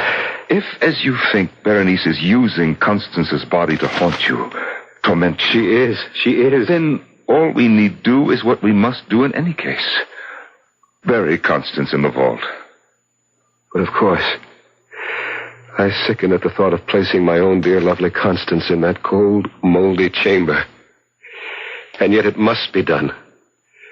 And with her body locked within the vault, Berenice will be unable to haunt me. But I must leave, Ernest. I have stayed as long as I can, far longer than I anticipated, and I do have other business, pressing business in Baton Rouge. The thought of being alone in this huge and empty house, is there no way to persuade you? I'm sorry, Ernest, but there isn't. I've done all I can for you. You know I have. Of course I know it. There is no better friend in all the world than you, and I have no right to urge you to stay, none at all. But I am afraid. Afraid to be alone. Afraid. Of all things, it is a madness. Afraid of Berenice's teeth. I suppose it is a form of madness. Berenice is dead and buried. Constance is dead and buried, and so Berenice cannot inhabit her corpse to torture you. She'll find a way. She will not. She will. She lies in that vault out there, and in time her body will rot. But teeth do not. And so long as a tooth remains in her skull... Ernest, it's 10 o'clock. I have a long, hard ride ahead of me tomorrow. I must get to bed, and so must you. We are both very much in need of rest. Rest. So long as I live, there will never again be any rest for me.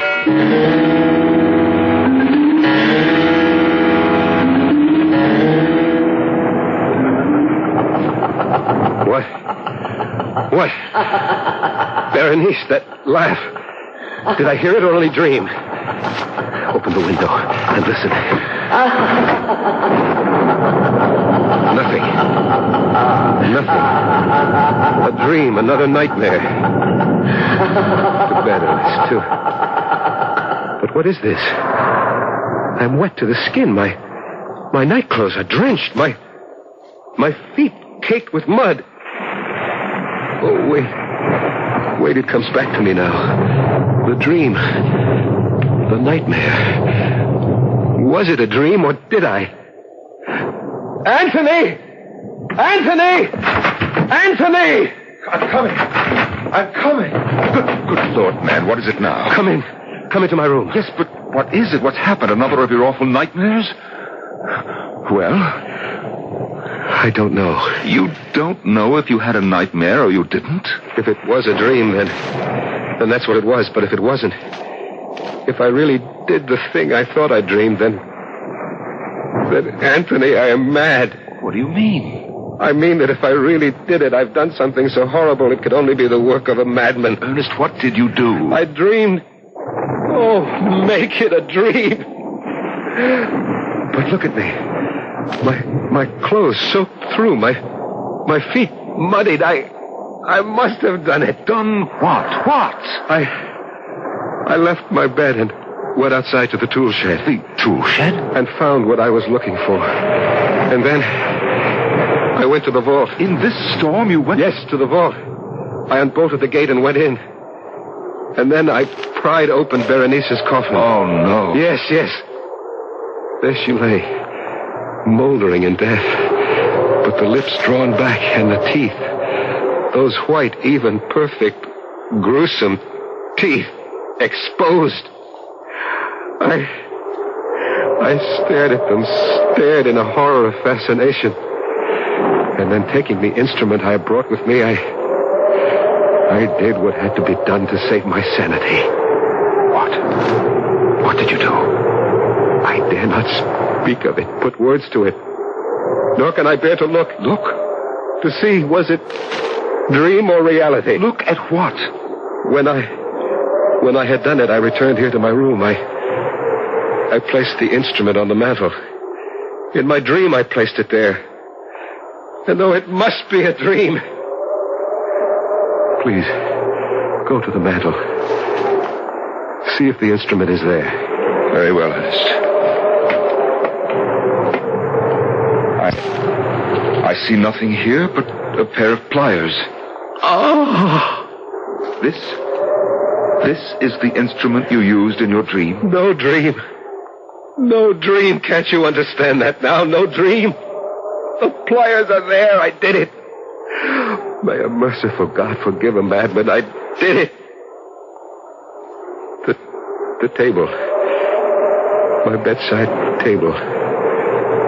Look there now. Look.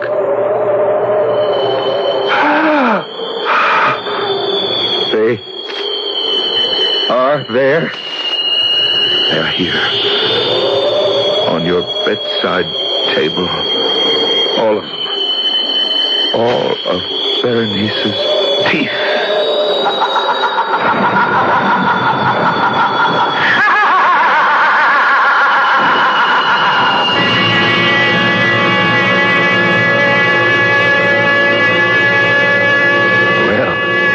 Toothsome tale, was it not? Something to let your imagination chew on? Sorry, couldn't resist that. Seriously, though, this story, as many another, reflects that certain mystery which has puzzled mankind since the first tick of time. Which is the reality of our lives? Which the dream? You got me. I'll be back shortly.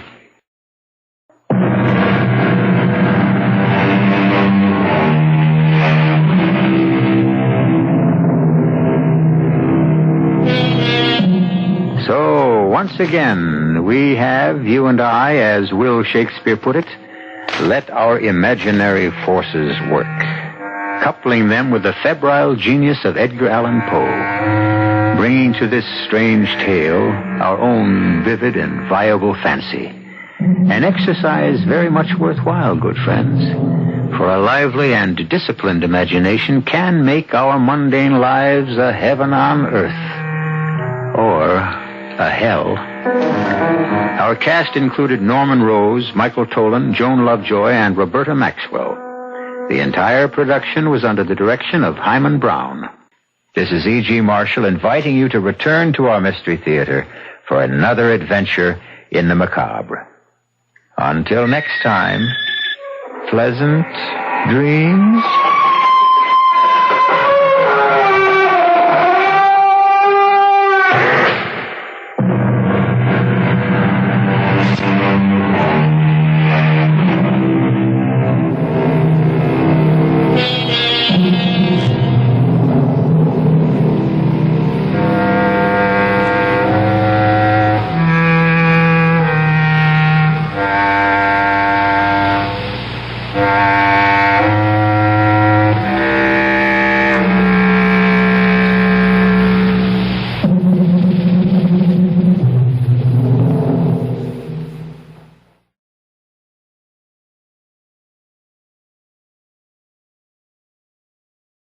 The CBS Radio Mystery Theater presents...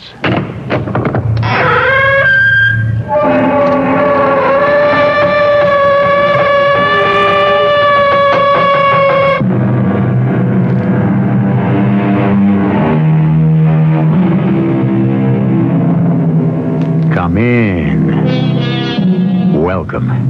I'm E.G. Marshall. When you come right down to it, there are three mysteries we experience which have much in common. The mystery of dreams, the mystery of hope, and the mystery of evoking imagination. Mystery Theater best fulfills the last one, but it is the first two enigmas we will explore today. Hope, the fantasy of our waking hours, and dreams, those visions of both night and day to make our lives more bearable.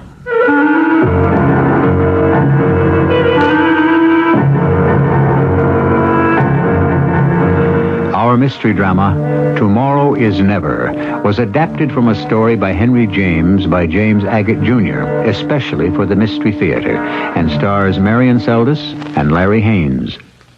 I'll be back shortly with Act One.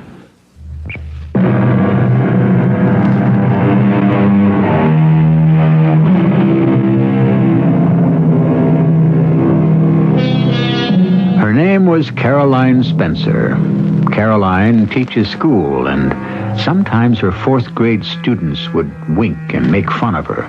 For Caroline might suddenly be gazing out the window of her classroom, looking far beyond the snow-covered New England hills, daydreaming of Rome or Paris, places she'd never seen. Today, at a party, she will meet Lawrence Stanford, a man who may change her whole life.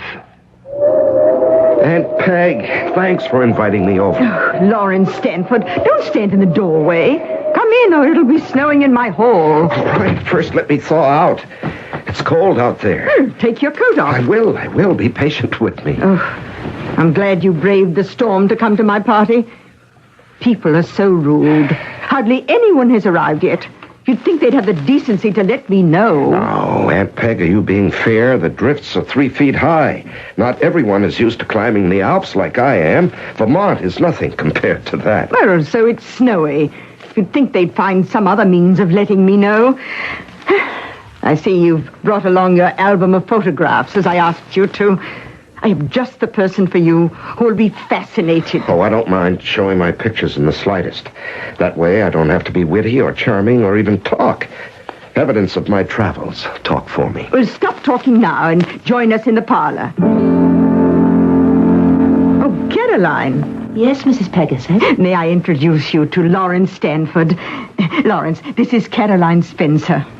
Lawrence is my nephew and my neighbor when he isn't gallivanting about the world. How do you do, Mr. Stanford? A pleasure. Now, I have a special purpose in mind. Introducing you to Lawrence, young as he is a world traveler. Oh, how wonderful. There, you see, Lawrence? Here is a young lady to whom traveling is the ne plus ultra. Well, as Paganini said to the King of Prussia only yesterday, I just happened to bring my violin. Oh, stop fooling, Lawrence.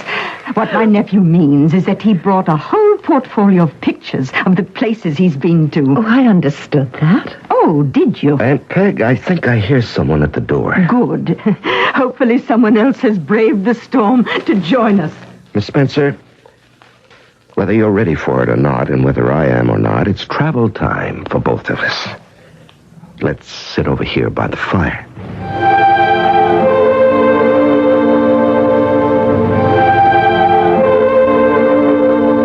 Now, on this page, some pictures I took in Switzerland. You sure I'm not boring you? We've already been through half my photographs. Oh, no, not a bit. I'm quite fascinated. Please go. Oh, that lake is like glass. Have you been on the shore, too? That big building? Oh, that's the castle of Chalon on Lake Geneva. Yes, many times. Chalon. Isn't that where Bonavard was imprisoned? Byron wrote about it in The Prisoner of Chalon. You're quite right. That one picture brings back Byron and his poetry. Oh, yes. And more. I see. Well, if you can understand how art and literature and music are all part of European life, I'd say that you are well equipped to visit many countries, Switzerland, Italy, everywhere. But if you want to see Europe as Byron described it, you'd better make your trip soon. The continent is getting sadly dis-Byronized. How soon must I go? I'd give you 10 years. Oh, I think I can go in that time. Well, you two have been sitting by the fire for an hour. Don't you want some tea? Can I get you a cup, Miss Spencer? Oh, thank you. Yes, just plain. No sugar or milk. Plain, no sugar, no milk. Cakes? Lawrence, come back here. I'll bring you both some tea. Are you sure, Aunt Peg? Besides, I may be taking up too much of Miss Spencer's time. Oh, why do you think I invited you here? Now, put that portfolio back in your lap, and I'll bring you both a cup. Mrs. Pegasus is a sweet lady. Yes. How do you know my aunt? Well, 3 of her little grandnieces are in my English class. Oh, so that's what you do. You teach English. Well, with half a mind, really. Do you speak many languages? Well, after fashion, but well enough to make myself understood from Geneva to Rome. I envy you. Have you been over there many years? Well, it does mount up. Put all the visits together. And you've traveled everywhere. Oh, no, not everywhere. I love it, and happily I can indulge. All of this is like a fairy tale to me. I suppose it's all very expensive, isn't it? Europe? Well, it depends how you go. The big ocean liners, they're expensive, but one can go third class. It takes no more than 2 weeks. Once you're over there, you can manage with very little. You can see a great deal if you spend it wisely. Well, I think I could. I've saved, and I'm always adding a little bit to it. And I don't mind doing without things as long as... Oh, well, there's that pot of gold at the end of my rainbow. Those countries, their history. You must never give up that dream, Caroline. When your rainbow ends in such beautiful colors. You say that in such a kind way. I don't even mind your calling me by my first name, and yet we hardly know each other. Well, I didn't mean to be forward. My friends call me Larry. Oh, it's all right. I feel I can trust you. It hasn't been only saving up the money to go. It's been other things. I'm almost afraid to talk about it anymore. 2 or 3 times, it's come a little nearer, and I start making definite plans, and then I talk about it, and it melts away. I can't explain it, but I'm still possessed with a kind of madness to travel. Well, there's only one cure for it, and that is to make up one's mind and go. Keep believing, and you will. I've read and read. I've prepared my mind, I think, as well as anyone can. Not just Byron, but histories and guidebooks, Baedeker's.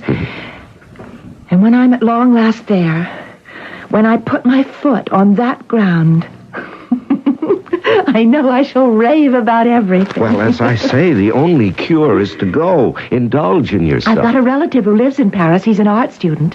So it isn't as though I'd be completely alone. Yes, well, I'll be going back pretty soon. One has to. And I'll be looking for you, Caroline, and I'll expect to find you there. Well, here you are, you two. 2 cups of tea. Lawrence, I believe it stopped snowing. Well, my dear, meeting this young man is almost like an adventure with an explorer, isn't it? Oh, Mrs. Pegasus, you couldn't have given me a more enjoyable afternoon. I do appreciate it. Miss Spencer, Caroline, I'd better circulate a bit, or they'll accuse my aunt of inviting a very rude nephew. But if you do go abroad, remember, I shall be on the lookout for you. And I'll tell you if I'm disappointed.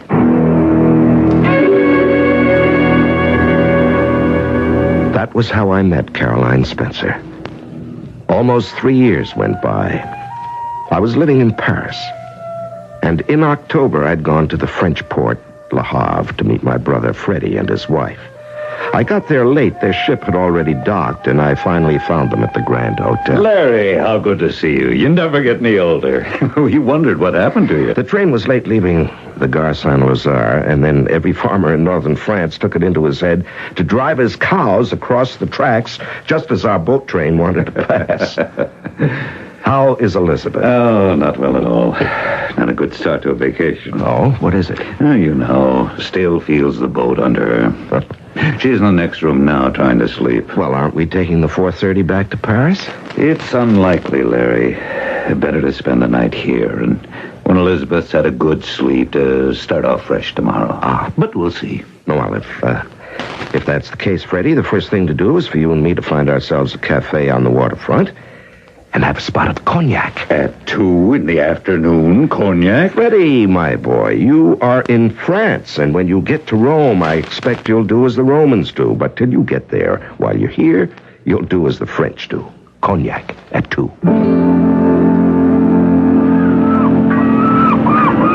Cheers. To your health, too, Larry. Oh, and to Elizabeth's. Hope she's back on her feet by dinner time. Good cognac, I'll say that for it. And cheap. Great Scott. There she is. The little lady of the steamer. Oh, you mean that girl at the farthest table under the awning? Was she on your boat? On deck from morning till night. She was never sick. I needn't tell you how rough the Atlantic can be in October. You know, every day she'd sit there, just as she's doing now, hands folded, looking out at the horizon ahead, every single day, as though hypnotized. So why don't you go speak to her? Oh, I don't know her. We never met. She talked to no one. You know, I have an idea. She's a Yankee schoolmistress on her first trip to Europe. Yes, I think you're right. I think I'll speak to her. Oh, I wouldn't, Larry. She's very shy. Freddie, I know her. I'm sure I met her at a tea party at Aunt Peg's. Oh, well, matter of fact, I'm getting twinges of conscience about Elizabeth. I'll be starting back to the hotel. Well, I'll walk you back. No, it's just up the road. I can find it. Suppose you come knock at our door about 6, and we'll see if she's well enough for us all to go down and have an early dinner. Good afternoon. I beg your pardon? Oh, aren't you? Do you mind if I sit with you at your table? So, here you are in Europe. I hope you're not disappointed. It was you who showed me photographs of your travels. You're Mrs. Pegasus' nephew. I remember that afternoon so very well. Yes, so do I. So do I, Caroline. The last thing you said to me was, I'll tell you if I'm disappointed. And you're not. Oh, I can't begin to tell you how happy I am just to be sitting here in this cafe watching the people. It's like a dream. I've been right here for over an hour, and I don't want to move. Well, if you're that enchanted with poor, prosaic Le Havre, you'll have no admiration left for better things. There are so many more beautiful places just waiting for you. And why are you still in Le Havre anyway? Why haven't you gone on to Paris? Oh, it's quite a long story. It's because of my cousin, George. You see, he has all my money. It happens.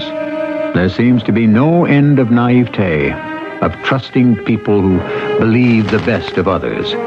Caroline Spencer seems to be one of those, but not so Larry Stanford, who is beginning to feel compassion, if not care and conscience, for this neophyte innocent traveler. I'll be back shortly with Act 2.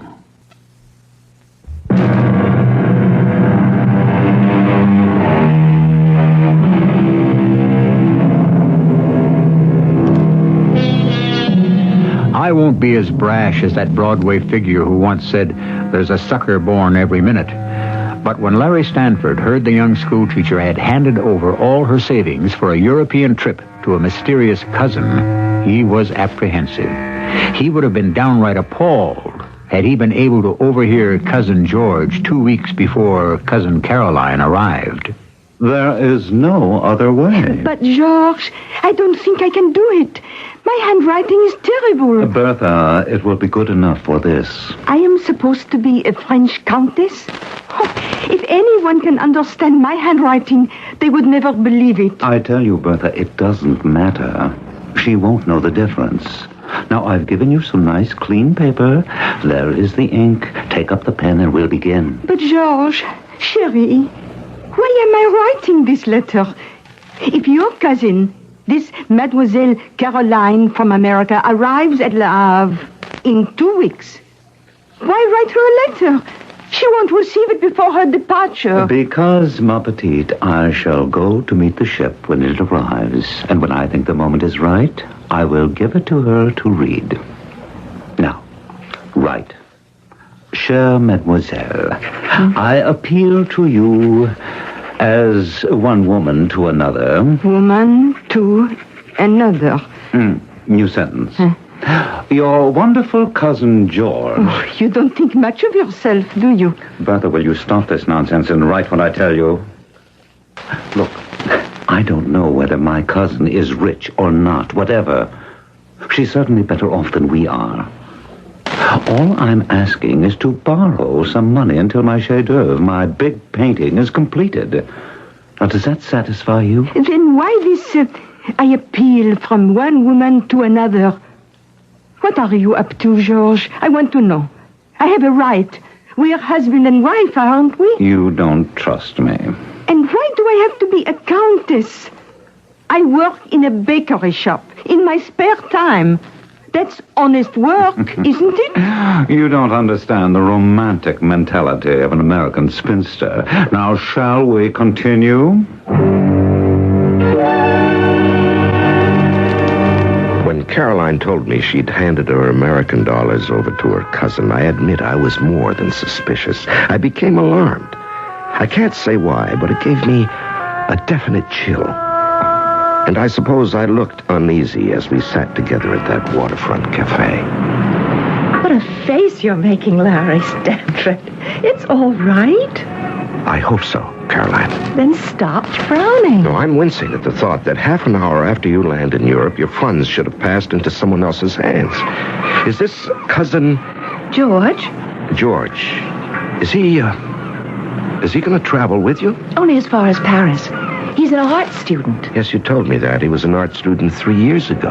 I've always thought that so splendid. I wrote to him when I was sailing, but I never expected him to come all the way here to Le Havre. I mean, that's very kind of him, don't you think? He's very kind and very bright. Yes. But you say he has your money. Where did he go? Just to the bank to change some of my dollars. He said I should wait for him here. I haven't minded it a bit. I see. And when Cousin George returns, are you going to Paris? Well, George thinks I should stay here for a few days. Here? Poor man. Why do you say that? Well, something's troubling him. He said when he came back with my French money, he'd have something important to tell me, and that we shouldn't really decide anything until he's told it to me. Ah, I thought so.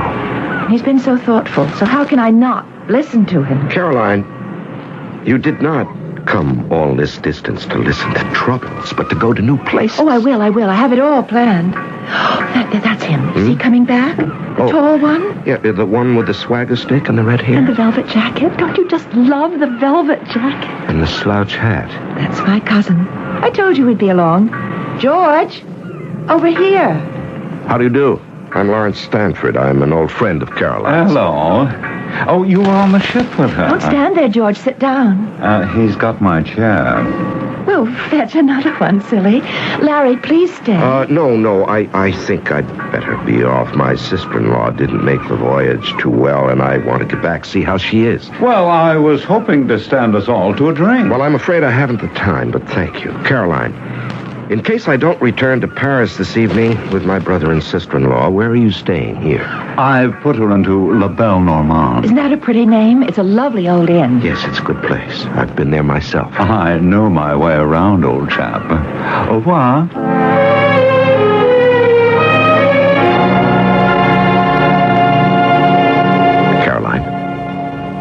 Caroline, it's Larry. May I sit here? Oh, yes. You may if you wish. Beautiful evening, isn't it? Yeah. My brother and his wife have decided to spend the night, and we'll all go to Paris tomorrow. So I thought I'd come over to La Belle Normande and see if you were still here. Oh, I'm still here. Have you been crying? Me? Yes. Yes, I thought something was wrong. You're sitting here in the dark. Lots of stars in the sky. Caroline, tell me what happened. Oh, how can you tell?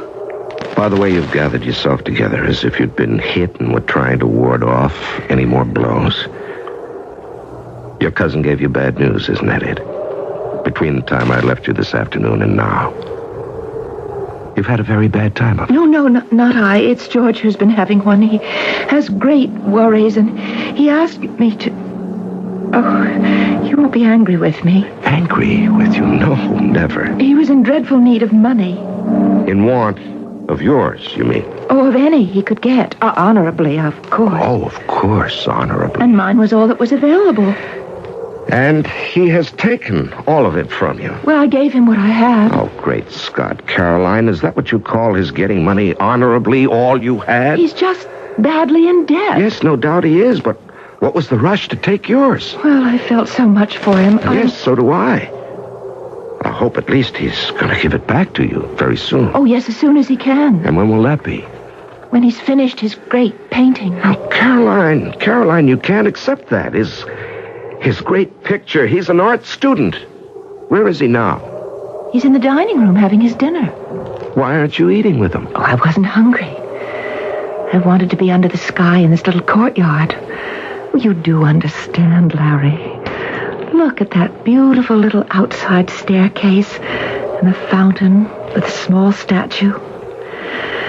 I have to stay out here as much as I can, soaking it all up, breathing it. Caroline, listen to me. Where else in the world could you find such a place? I don't know what to say to you. You see romance everywhere, and this man, this cousin of yours. Caroline, you're too generous. He made the debts himself. He ought to pay for them himself. Oh, he's been foolish. George admits that. He told me everything. He threw himself on my charity. It's not only for him, it's for his wife, the poor young thing. Oh, so he has a poor young wife now. Well, he married 2 years ago. Secretly. Oh, why secretly? She was a countess. Oh, you sure of that? Yes, she's written me the most beautiful letter. Asking you, whom she's never seen, for money? Asking me for confidence and sympathy. She's been cruelly treated by her family for marrying George. He told me that she's a beautiful young widow of a high-born count. I want you to read her letter. She begins by saying she appeals to me, one woman to another. Caroline, I'd rather not read it. You see, they're going to have a baby. There's not enough money even to feed it. How could I refuse George? My dear Caroline, my concern is for you. I don't want you to be stripped of every dollar you've saved for this trip for such a rigmarole. But it's not a rigmarole. I mean, how could I enjoy Europe knowing George and the Countess are suffering? Oh, yes, the Countess. Look here, she signed it, Countess Bertha. Mm-hmm. Oh, I shan't live any worse than I've lived. And besides, the next time I come, I'll go first to England to see Stratford, where Shakespeare lived. You speak of next time. What of this time? You're being used unfairly, Caroline. You've worked for that money. I don't know how many years. I'll be coming back. And I'll stay with George and the Countess. He said so. He insisted. And by that time, I'll have everything back that I loaned him. It's a loan, you know. You mean you're going home right away? Well, I've nothing left for the tour. You gave it all up. Well, it's just a loan. George insisted on signing notes for all of it, every dollar, even though I told him we're family. How large an amount, Caroline? Well, I've kept enough to take me back.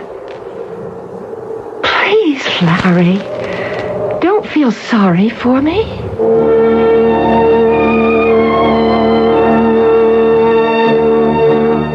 Fred, it's absolutely unbelievable.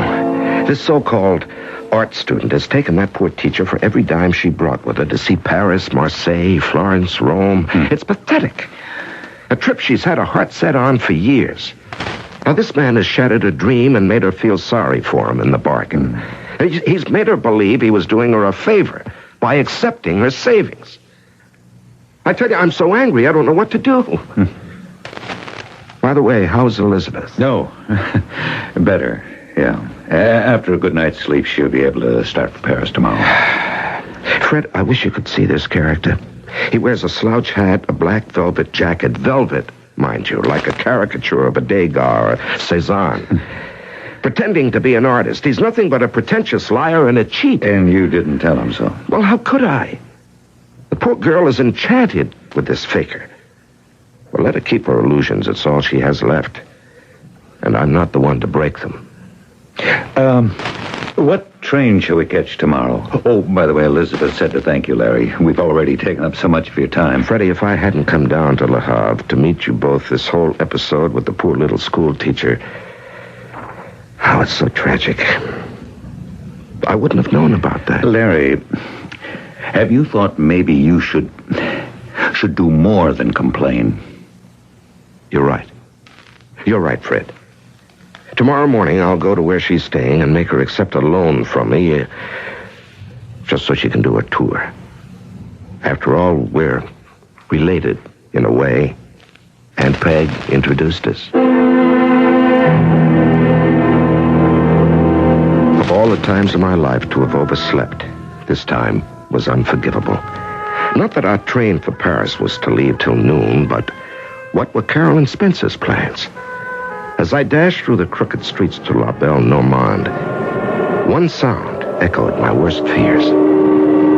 Looking for my cousin, are you? Yes. Good morning, George. Is Caroline up yet? Oh, yes, she's up all right. Nice little courtyard this, don't you think? Has she had a breakfast? Oh, yes, we shared a few croissants and coffee.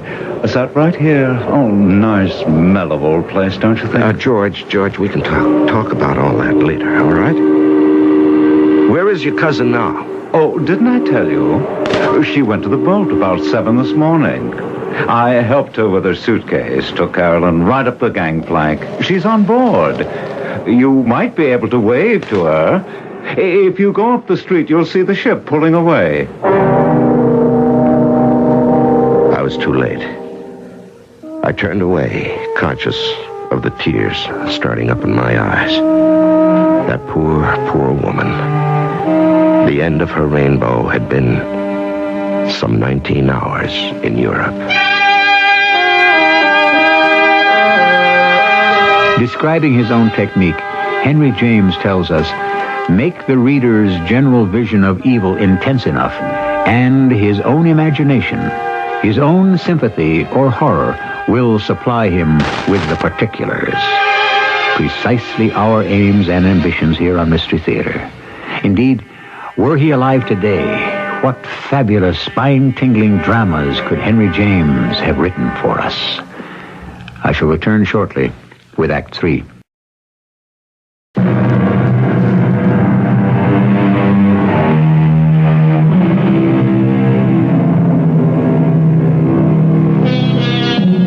The anguish we suffer at time present lessens with time passing. So it was with Larry Stanford. For a long time, he did not forgive himself for having literally missed the boat and allowing circumstances to take over Caroline Spencer's life. But months went by, then years. I'm not saying he forgave himself, but he did forget. And then... Suddenly it all came back to me. 5 years after that dreadful episode at Le Havre, I found myself back home in America. It was spring. Again, I was a guest at one of Aunt Peg's tea parties with the same alderman and his wife, a selectman and a few teachers, but no Caroline. Doesn't my nephew look well? After 5 years' absence from his homeland? One hears all sorts of things about Americans abroad. The weather is disagreeable, the food unpleasant.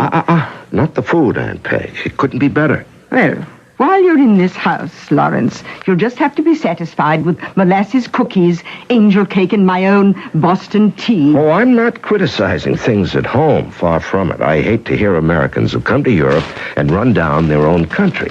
I didn't think you remained long enough in one place to meet many Americans, Lawrence.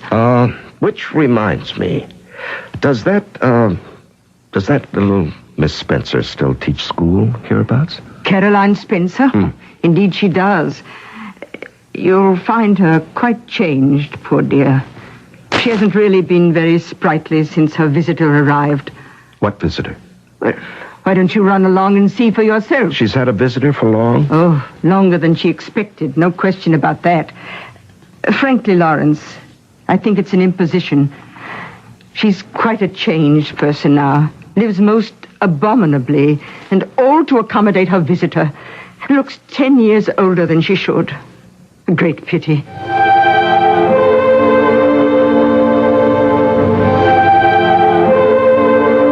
Caroline Spencer did appear 10 years older, and it had been only 5. When I arrived the next day at about 2, it was at a drab little house at the edge of town. Caroline looked at me as though she wished I hadn't come, and then led me through a hallway up the back stairs to a tiny room which looked out on a small woodshed and 2 clucking hens.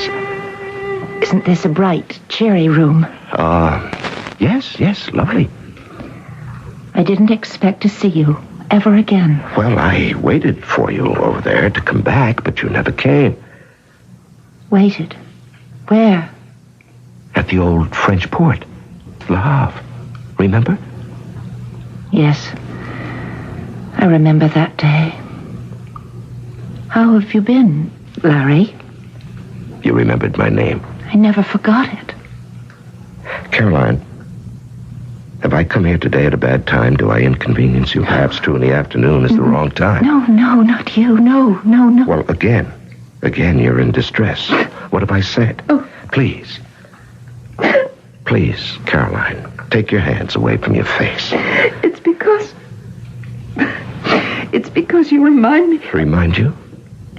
Oh, you mean that miserable day in Le Havre? Oh, don't say that, please. It wasn't miserable. It was wonderful. I can't tell you how it felt going back the next morning to the inn and finding that you had retreated and to see the boat sailing away with you on it. Oh, can we not talk about that? And you've been here ever since? Yes, ever since. I hope at least your cousin repaid you that money. Oh, I don't care for it now. You don't care for your money? For going to Europe anymore. It's all over. Everything's different. I never think of it.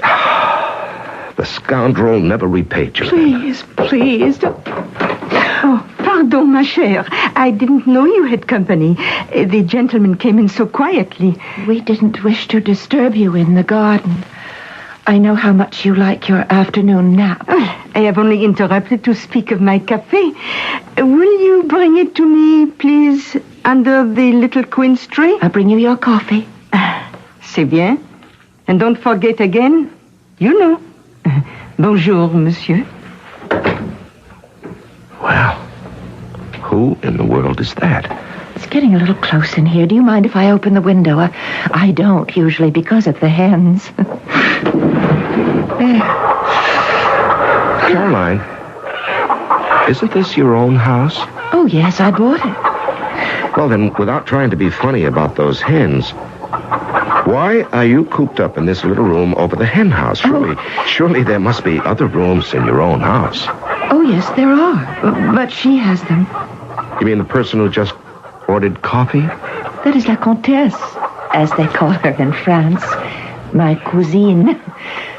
I told you about her that day, the letter she wrote me, remember? Oh, Cousin George's wife. Yes, disowned by her own family for marrying George. Uh-huh. And where is he?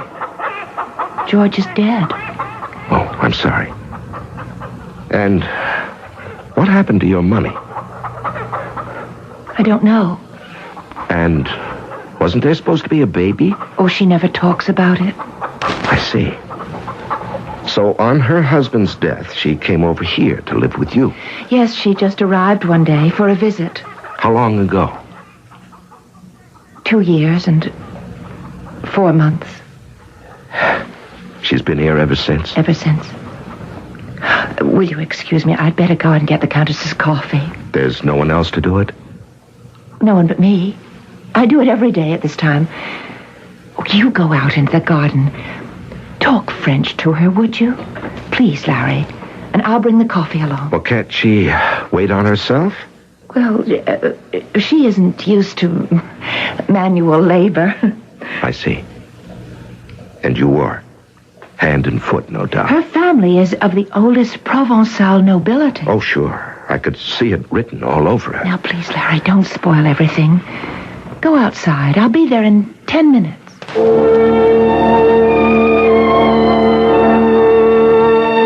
I wandered out into the garden, where, seated under a tree, was this woman posing as a countess, living off Caroline Spencer.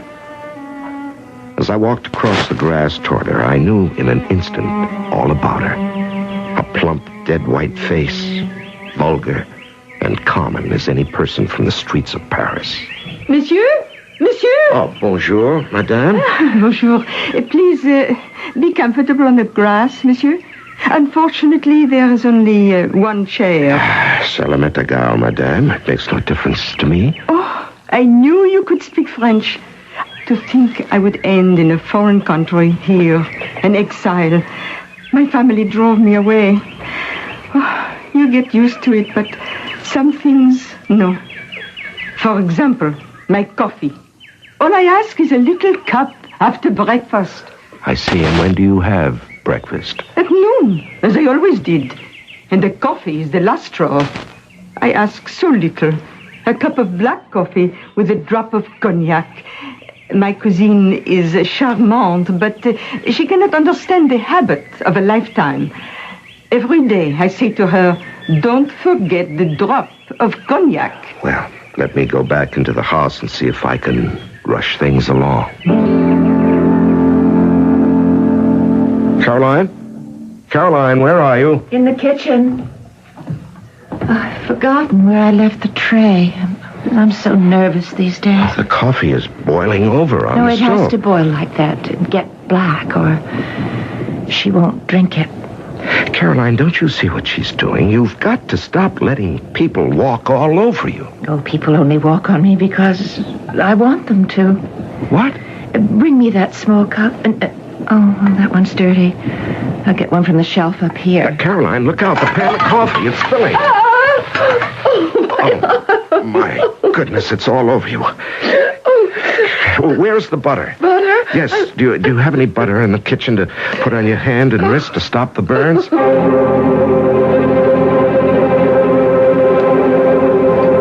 I don't think I can go on much more. It's too much for me.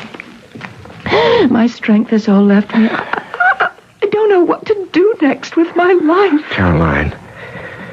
Caroline, what do you want to do? I don't care anymore. That's it.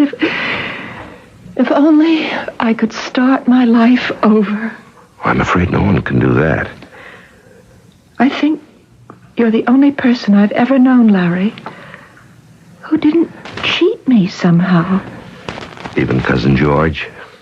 Oh, I suspected he wasn't what he made himself out to be, but I thought it was wicked to be suspicious. And his wife? She doesn't seem to behave like someone of noble birth, does she? Perhaps I just don't know Europeans, but, well, she's all I've got now. What else is there left for me? I've been cheated and made use of. My life is absolutely worthless. Is that what you tell your little students? Caroline, why must life be worthless? Why do you let people walk all over you? Are you afraid of life? Afraid? Why all this make-believe? Making yourself believe that by taking care of this vulgar, pretentious creature who happened to marry your cousin George, that this is Europe. That with her in the house, sipping your coffee, you're in a cafe at Le Havre. It's no such thing. And why do you fool yourself like this, Caroline? Life hasn't cheated you. You've cheated yourself. Is that what I'm doing? You, of all people, an intelligent, sensitive, educated woman. Caroline, get on. Get on with your own life. Live it. Not vicariously. Experience it firsthand. Oh, I'm so ashamed, Larry. You should be. Now, you must make that trip. And more than one. You owe it not only to yourself, but to all the little ones in your classes. Just think what you could tell them. What you've seen with your own eyes. How's your hand? I feel much better. Good.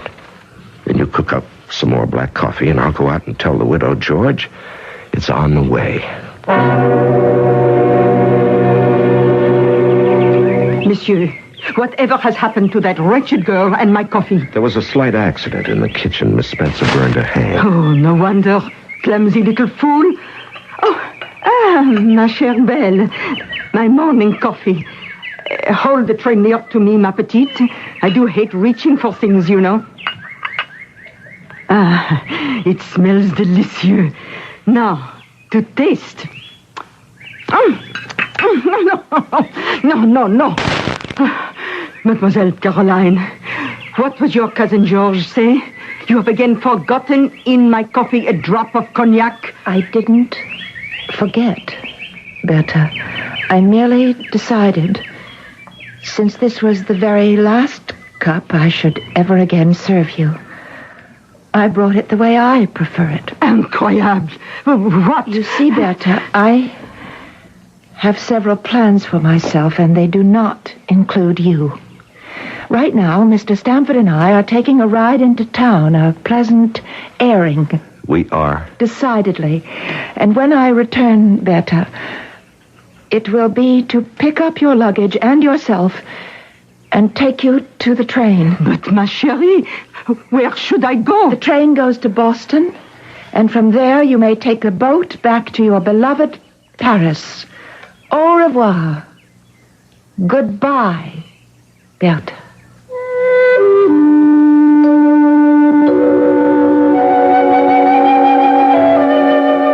Was it common sense or the urging of a friend that caused the final turning of Caroline Spencer?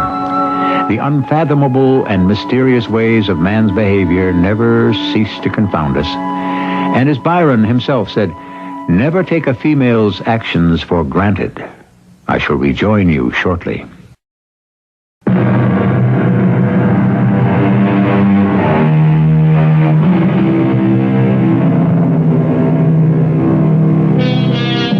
Who has not read the Aspern Papers, Daisy Miller, The Bostonians, and the hundreds of great short stories by Henry James? And who hasn't been horrified and hypnotized by the turn of the screw? In the countless volumes of this master writer, there is story upon story of man against evil, none the least of which is man himself.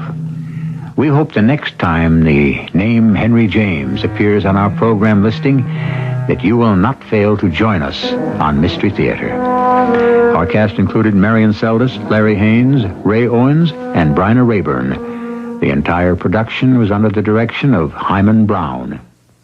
This is E.G. Marshall inviting you to return to our Mystery Theater for another adventure in the macabre. Until next time, pleasant dreams.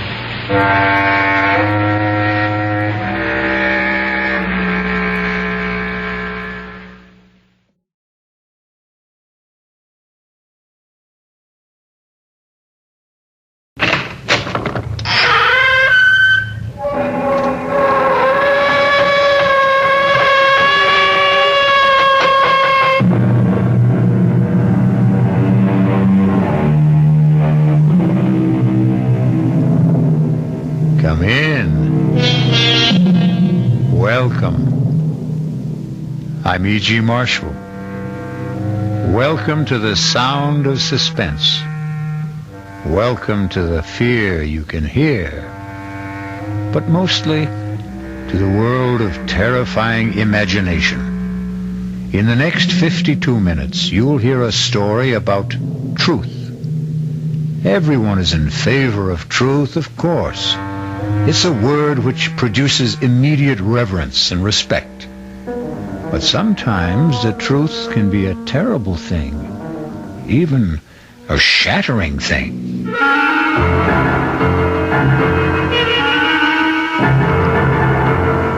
Our mystery drama, The Ring of Truth, was written especially for the Mystery Theater by Henry Slusser and stars Agnes Moorehead.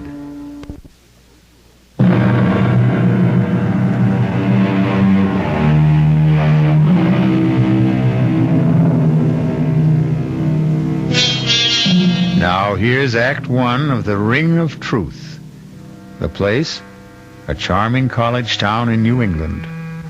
The people you're about to meet, young Lorna Kittredge and the special man in her life, Mark Kramer. His driving speed, a comfortable 30 miles an hour. I'll tell you what I resent most about your father, Lorna. It's the fact that he deliberately keeps forgetting my name. Mark, don't be so silly. Daddy has a genuine problem about names. No, I'm sorry. No. I can't buy this absent-minded professor stuff. It's too corny. Corny or not, that's exactly what my father is sometimes. Absent-minded. His mind is always up in the stratosphere somewhere, communing with Socrates or Schopenhauer on the meaning of truth. You just don't like my father very much. I hardly know your father. Look, I want to get along with him, Lorna. After all, he's going to be my father-in-law, isn't he? You're almost home. What can I do to put you in a better mood? That's easy, darling. You can promise to tell him tonight. Oh, Mark. Tonight? Why not? But I told you that the Pryors are going to be at dinner tonight. Harold Pryor's Daddy's publisher. So, after they leave, you can tell him. Lorna, we've been engaged for almost 3 weeks now, and nobody knows about it except you and me. Well, isn't that enough? Not for me, it isn't. No. I'm the kind of guy who wants to shout it from the housetops. Yes, I do, too. I really do, Mark. I love you so much. All right, darling. And prove it. Tell him tonight, Lorna. Tell him you're going to marry what's-his-name.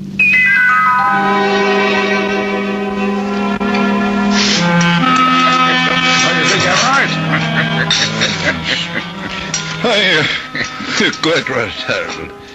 What the book needs is a much sexier title. Well, of course, there isn't a word about sex in it, but what's the difference as long as it sells, huh? What's the latest book about? Why, truth, of course. Daddy's favorite subject. Should be everyone's favorite subject, in my opinion. You know, if you really want a suggestion for a new title, Professor, I think I have one. Do you, Mac? Daddy, the name is Mark. Oh, yes, of course. I'm sorry, Mark. Well, go on. Let's hear your suggestion. Why not call it The Ring of Truth? Well, I think that's a very good name, but, of course, that's up to Professor Kittredge. It's not a bad title, Mark, but, well, it does imply a lack of sincerity, doesn't it? The Ring of Truth is only the surface appearance of it. What I'm examining in my book is the necessity for stark truth, for truth unafraid. Of course, there's a fairly good argument against stark truth sometimes, isn't there? I mean, there's still a necessity for a white lie now and then. You mean in the real estate business, perhaps? No, not just in my business, in everyone's. I mean, there are times when tact, courtesy, and general goodwill call for a shading of the truth. May I make a suggestion, everyone? Why don't we have our coffee in the living room? It's a good idea, darling. You know, George, I wondered... I'll give you a hand with the dishes, honey. Besides, I'd like a little conversation with you in the kitchen.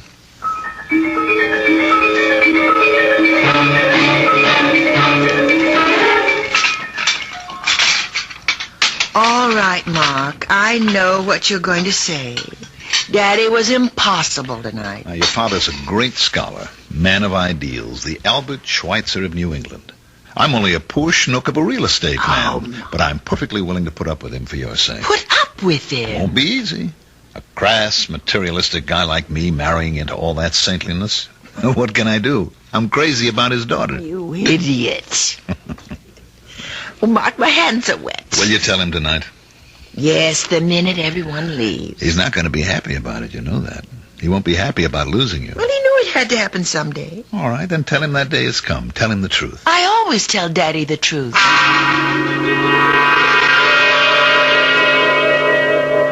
Daddy, can I come in? Yes, darling, of course. I didn't want to interrupt your reading. Oh, I can't really read this book. I don't understand the language. Have you seen it, by the way? Still another edition, German, of the 7 Secrets of Shakespeare. Oh, it's lovely.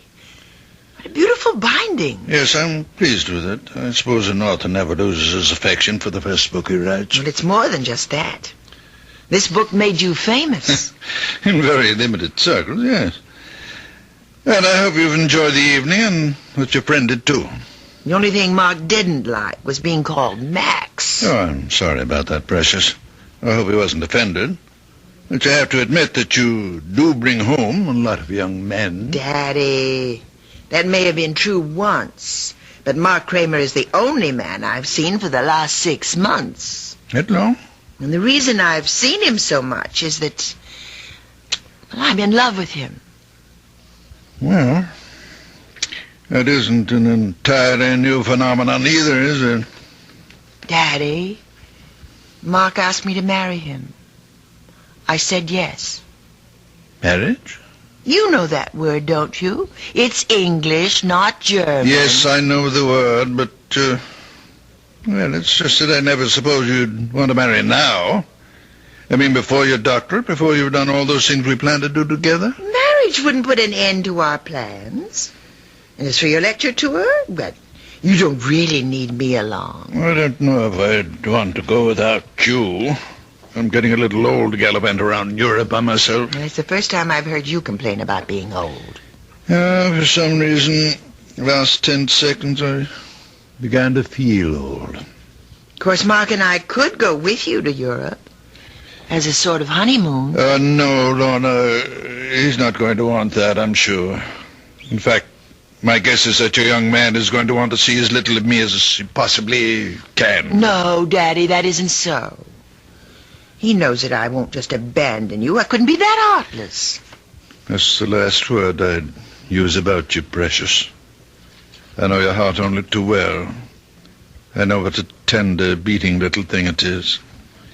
I've always been afraid of the man who would trap it someday. I just wish you knew Mark better. He's not a I'm not scholar. saying anything against Mark. I'd feel this way about any man. I'm like the tired old king of the fairy tale, darling, forced by the condition of kingdom to give the hand of his princess to a commoner. Oh, Daddy, Daddy.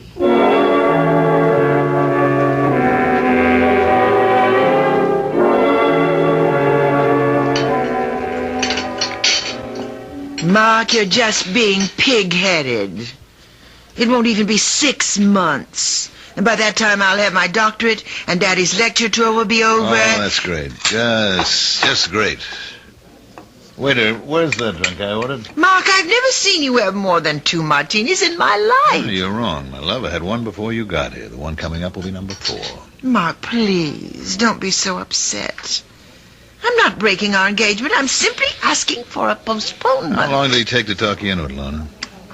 Well, it was something I decided to do, Mark. All by myself. Because you realized how important it was? To get your Ph.D.?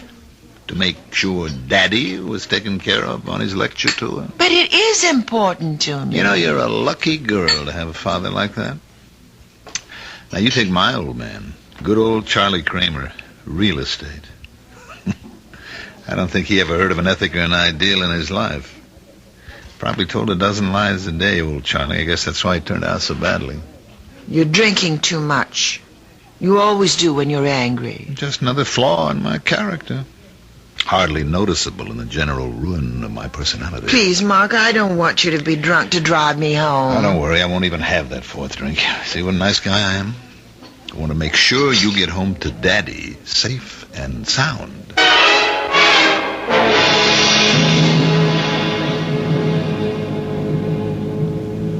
Mark, are you sure you don't want me to drive? No, you just leave the driving to us. It's starting to rain. I think you should turn your wipers on. That isn't rain, precious. Those are tears in front of your eyes. Please, Mark. All right, all right. You have to drive so fast. I know there isn't any traffic, but these roads are so dark. That's what the headlights are for. How far these little candles throw their beams, so shines a good deed in a naughty world.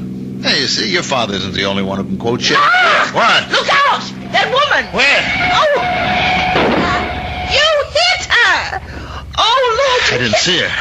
I didn't see her crossing the road, so help me. Is she dead? Oh, Mark, look at the way she's lying there. She's dead, Lorna. Oh. The woman's dead. Oh, no. Oh, horrible. I told you not to drive so fast.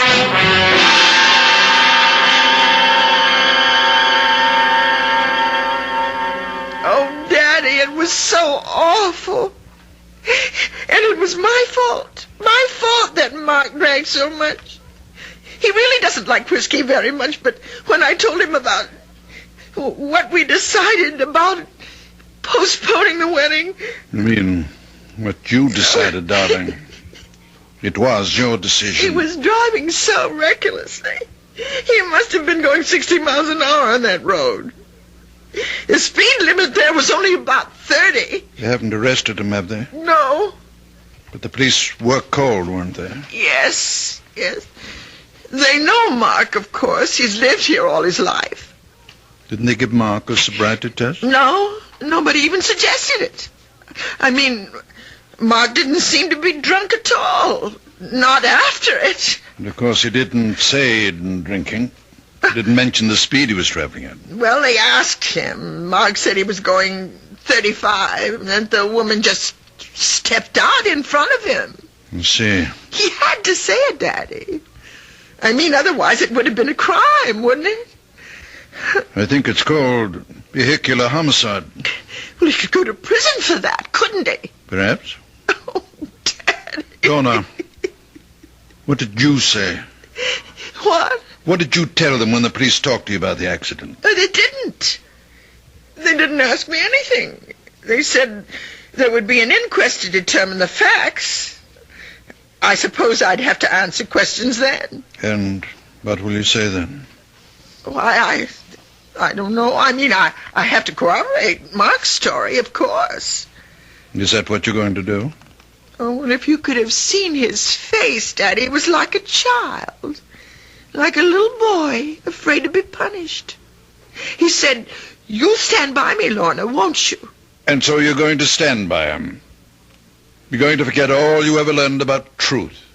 You're going to lie. But, Daddy, what else can I do? I can't advise you, my darling. All I can do is remind you that you and I have always loved truth as much as we've loved each other.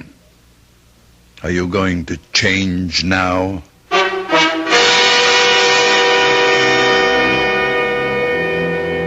And so Lorna finds herself in the corner of a triangle. The man she loves on one side, the father she loves on the other. But the invisible corner of the triangle is that mysterious thing called truth. We'll find out what Lorna Kittredge does when I return shortly with Act 2.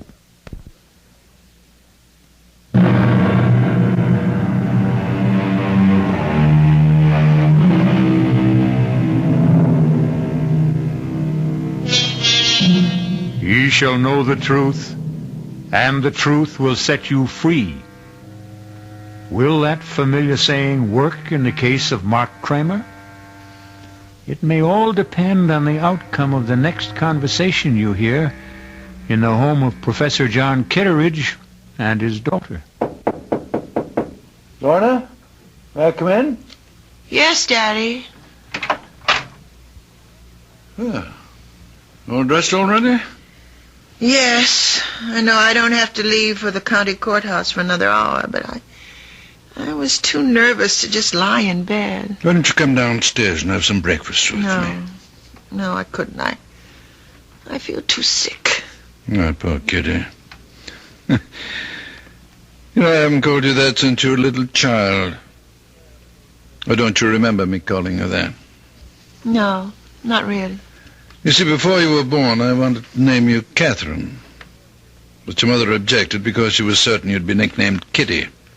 Then you'd be Kitty Kitteridge.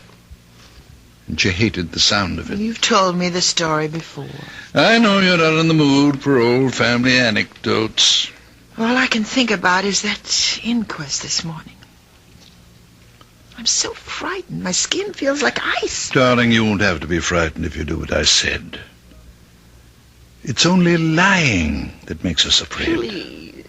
Please don't talk about it. I have to lie for Mark. I love him. I'm going to marry him. Do you think the others will lie? The bartender at that restaurant? What was the name of that again? Bruno's? Yes, he'll defend Mark. I'm sure he will. They don't like trouble. They had some license problem last year. They won't want to admit that they served Mark so many drinks that he was hardly able to walk, to say nothing of drive. Sure. So you're the only one who has to lie. Daddy, the woman is dead. Nothing will bring her back. Lies, truth, nothing. Who does it help if Mark goes to prison? Yes. You're right, Precious. There's no profit in truth. None at all. Then you agree with me? No profit, Lorna. Only loss, maybe. But that's something you'll have to judge for yourself. You know my feeling about truth. You know what I've always taught you about it. Yes. Dare to be true. Nothing can need a lie. The fault which needs it most grows too thereby. You used to like that poem. Now you're quoting it with contempt. Oh, Daddy, why can't you understand? Why do you have to be so demanding? Let me forget truth just this once. Your mind is your own, Lorna. Well, I want to do what's right. Then do what you want to do. You're an adult now, independent of me. Lie if you want to. But don't look for my approval. And above all, don't ask for my blessing. Daddy!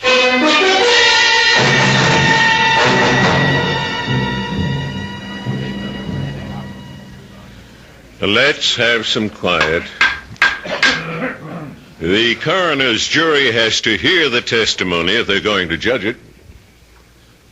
Sergeant McKeon, was any investigation made of the skid marks at the scene of the accident with a view to determining the speed of the vehicle?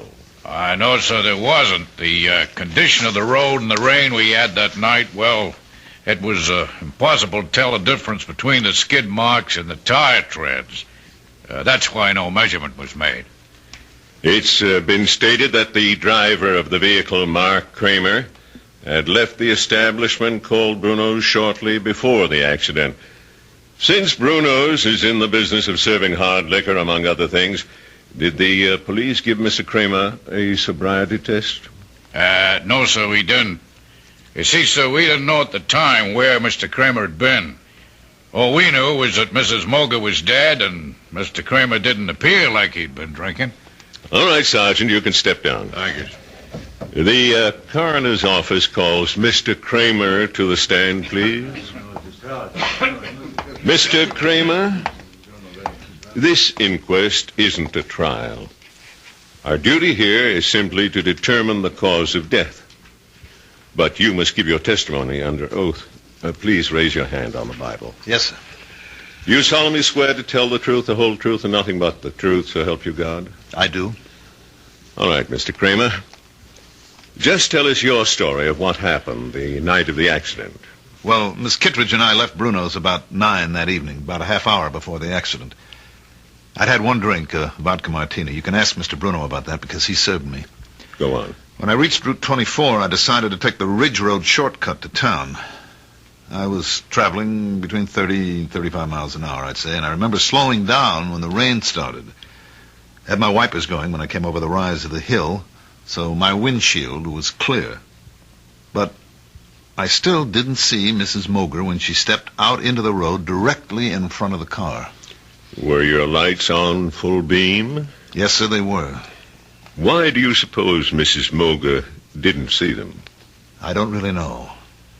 What I think is, she was almost across the road when I came over the rise, and she panicked when she realized that a car was coming. She started back in the wrong direction, and that was when she stepped in front of the car. Is that your entire testimony? Yes, sir, it is. Very well, Mr. Kramer. You can return to your seat. Will Miss Lorna Kittredge take the chair, please? Place your hand on the Bible, Miss Kittredge. Yes. Do you solemnly swear to tell the truth, the whole truth, and nothing but the truth, so help you God? Yes, I do. Please speak up, Miss Kittredge. I do. Miss Kittredge, you were with Mr. Kramer on the night of the accident. Yes. You went with him to the place called Bruno's. Yes, I did. And did you have a drink that night? Yes, I had a martini. The same as Mr. Kramer? Yes. When Mr. Kramer's car approached Mrs. Moger's driveway, did you see the lady before the automobile struck her? I'm not sure. I think I saw her for just a split second. And then the car hit her. It was all terribly unreal. Were you aware of the speed you were traveling at? Miss Kittredge? I'm not sure of the exact speed. Mr. Kramer thinks it was between 30 and 35. Do you agree with that? No. What was that? It couldn't have been that. It was more like 55 or 60. Did you say 60, Miss Kittredge? About that, yes. Lorna, for God's sake. I hope you've considered this reply, Miss Kittredge. Yes, I've considered it. We were traveling at least that. I'd been looking at the speedometer only a few minutes before. I was complaining to Mark about his speed, but he wouldn't listen to me. He wasn't in any mood to listen. He was angry, and he was drunk. Lorna! Please, everybody, quiet now. Mr. Kramer, please take your seat. It's the truth. The truth, I can't help myself. He was drinking. He had too many martinis, and he was drunk. Are you telling us he had more than one drink? He had 4. I know he did. And he drove like a madman. No matter how I tried to stop him, he never thought that woman would be on the road at that time of night. He wouldn't listen.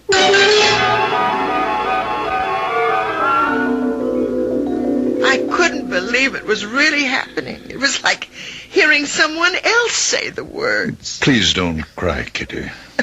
I tried not to look at his face. I tried so hard not to see him, but I couldn't stop myself. How can you blame yourself for telling the simple truth?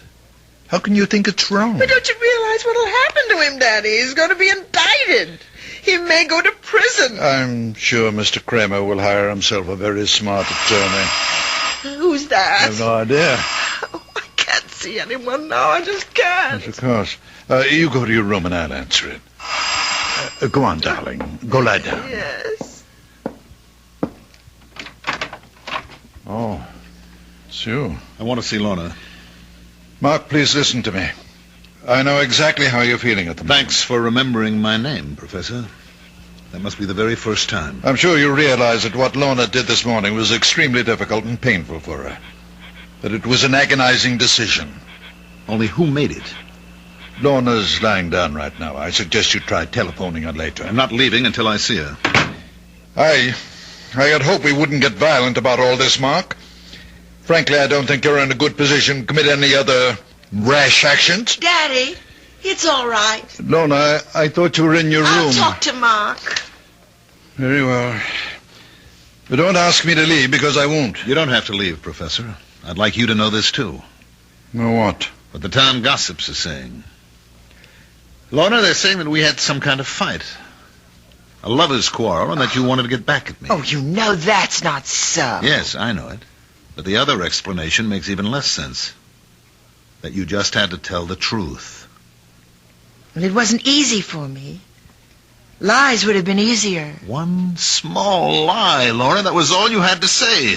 You're so afraid of hell that you wouldn't lie for me? I can't expect you to understand. But I do understand. Better than you do, maybe. It was your father's idea. Now, just a moment, Kramer. Well, you remember my last name, too. I think I made more of an impression on you than you were willing to admit. There's no need to be nasty. Lorna, you're so stuck on the truth. Tell it now. He told you what to do in that courtroom. Professor Kittredge's little girl always listens to Daddy, and she never lies. Please, Mark. He insisted that you tell the truth, didn't he? He gave you a lot of high-flown ethical reasons for telling the truth. Nothing but the truth. Every reason but the real one. You're wrong. I made up my own mind. Your father knew what would happen. It would split us apart, and that's what he really wanted, Lorna. That's the truth that he didn't mention. I think that's quite enough. If you don't leave right now, I'm calling the police. Don't bother, Professor. You've done a very good job. On Lorna and on me.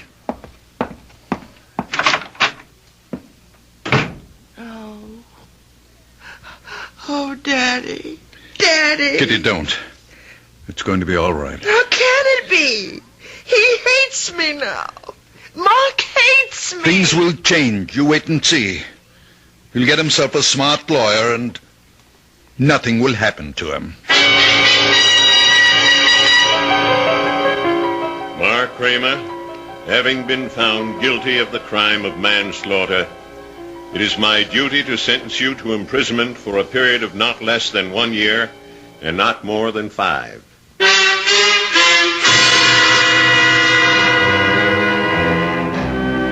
And so the truth has not set Mark Kramer free. It sent him to prison, where he'll have plenty of time to ponder the complexities of ethics, justice, and human nature. Or perhaps he'll ponder something else, like revenge. We'll find out when I return shortly with Act 3.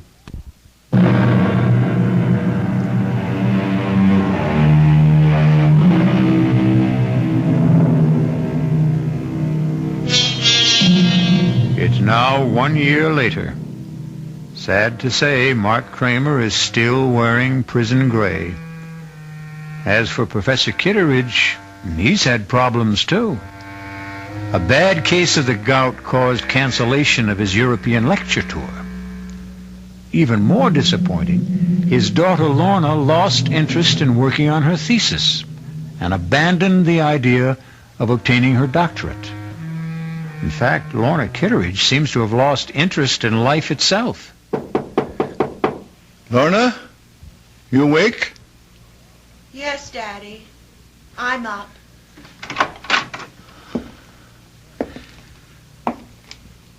Darling, it's almost noon. It's not like you to be in bed so late. Well, I just didn't feel like getting up. Did you sleep badly again last night? Last night, the night before that. Oh, Lorna. If you don't see Dr. Isaacs voluntarily, I may have to drag you to his office. You know there's nothing wrong with me. What's all this paper for? All those little crumpled balls. Can't you guess? Oh, Lorna, no. You haven't been writing Mark again? I keep thinking that I might hit on exactly the right words. The magic formula that would make him answer one letter. It would be so much better if you forgot him, Lorna. Do you know that I even thought of sending him a disguise letter? Making it look like some important document that he would have to read? Isn't that ridiculous? What's ridiculous is the way you've tortured yourself over that man for so many months. Who's tortured who, Daddy? Which one of us is really guilty? Oh, Kitty. Stop calling me that name. My name is Lorna. Can't you remember my name? Darling, you're just not yourself. Oh, is that why you can't remember me? Because I'm somebody else? Well, you may be right, Daddy. Every morning I look in the mirror and I can't recognize the woman I see. Lorna, you're just not giving yourself a chance to forget. You'd start getting out into the world, start meeting new people. You become a hermit. I thought you liked having me here, Daddy. I thought you couldn't live without my company. I honestly believe you need medical attention. If not from Dr. Isaacs, then from somebody else. You mean a psychiatrist, I suppose? No, darling, no. Just someone who can help you get over this distorted guilt that you feel. The only one who can do that is Mark. And he won't see me or write me or anything. Lorna. Oh, please go away. Please. I'm going to try to sleep. It's the only time I'm happy. When I'm asleep. All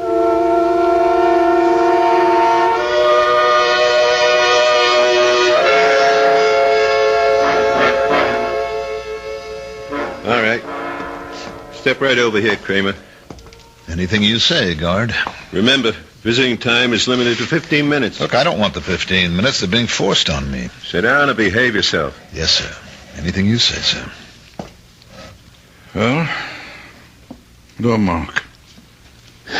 Make it fast, Professor. I've got important matters to take care of back in the shop. I'm making a very special license plate. Mark, I know you resent the fact that I've forced this encounter. Took some doing, believe me. Uh-huh. Why did you go to all the trouble?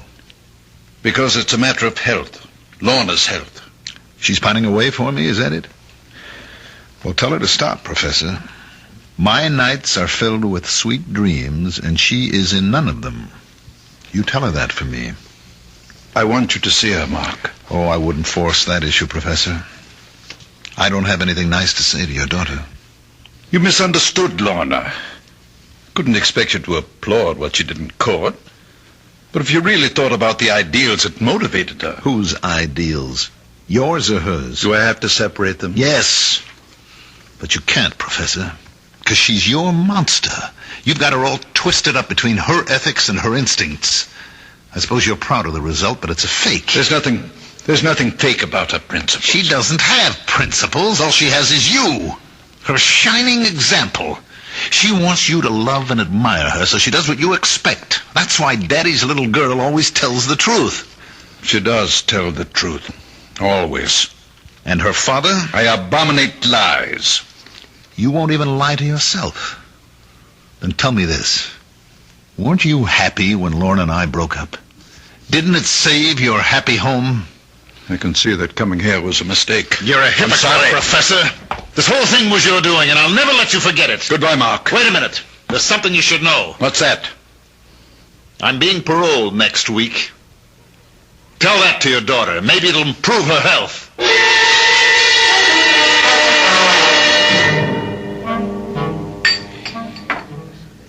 Of course I'm pleased, Harold.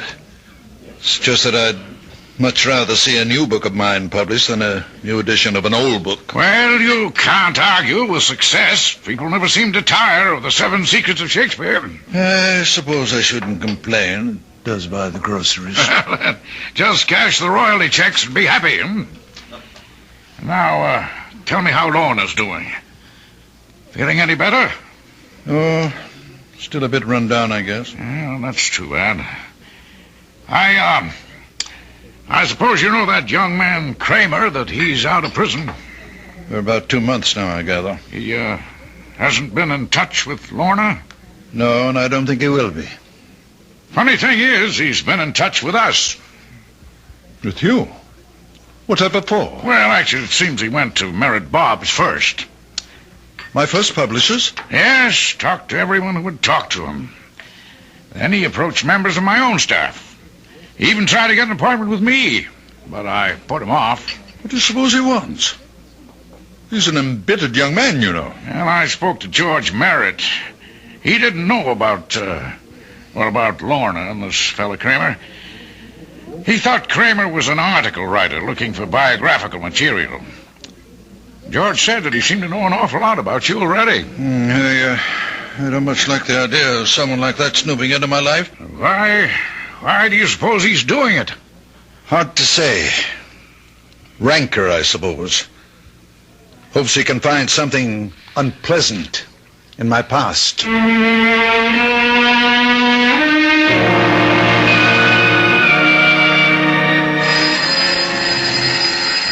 I'll get it, Lorna. Hello? Professor Kittredge? Yes? Mark Kramer, Professor. Oh. Yes, I was just speaking about you the other day with my publisher. I'd like to see you, Professor, this evening, if that's possible. See me? Or Lorna? No, just you. If Lorna wants to be there, that's her business. Something tells me she'd rather stay away. Can you give me some idea of why you want to see me? You might say it's a business matter. Who is it, Daddy? What time would be good for you, Professor? Make it, about 9. I'll make it exactly 9. Daddy, you look so strange. Who was that on the phone? It was Mark Kramer, Lorna. Mark? He's asked me to see him at 9 tonight. I have no idea what he wants to say, but whatever it is, I'm sure it won't be anything pleasant. I'd rather not be here. I didn't think you would. Mark blames me for what happened in court, not you.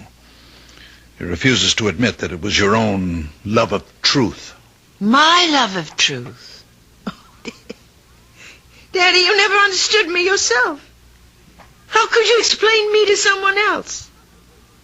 I didn't love truth. I loved Mark. You did what you had to do. What your conscience told you to do. My conscience? Is that what I was satisfying? That small little voice inside me? It can be a loud voice, darling. A very compelling voice. But I still hear it. It's still talking to me. And you know what it's saying? You fool. You fool, you fool. Lorna. I think I'll go out now, Daddy. Right now.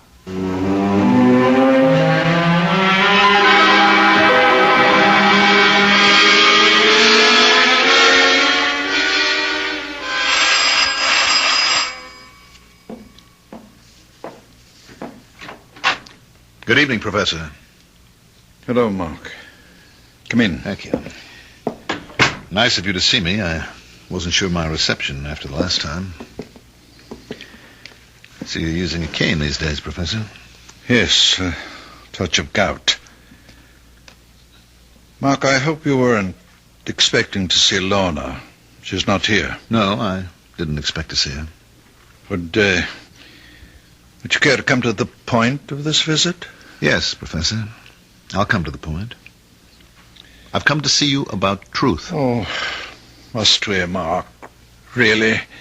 I mean, these philosophical discussions are meat and drink to old campus fogies like me, but I'm rather tired of the subject right now, very tired of it. Frankly, I'm a little exhausted by it myself.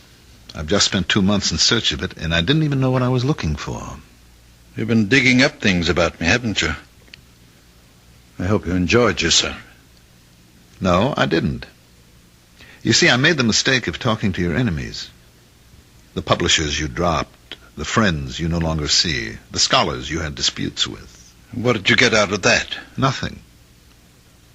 Your enemies didn't have the truth about you, Professor. Only your friends did.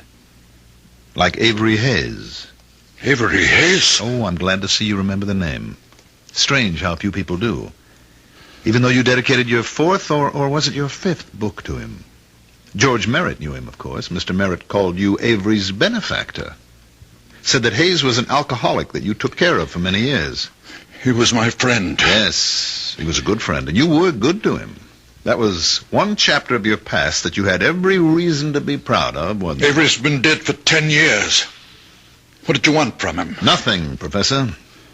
I just thought a man like that deserved a little recognition, if only for his past association with you.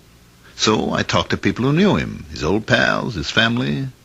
He still has a brother alive, you know, a crotchety old fellow in the terminal ward at the county hospital. His name's Ezra.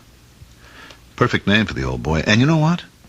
He still has the junk Hayes left when he died. That pitiful collection of books and papers. You don't expect me to believe that? About Avery's papers? Avery never kept anything, not a thing. He was a foolish, drunken old... He was also brilliant, wasn't he? Went to the university on a scholarship.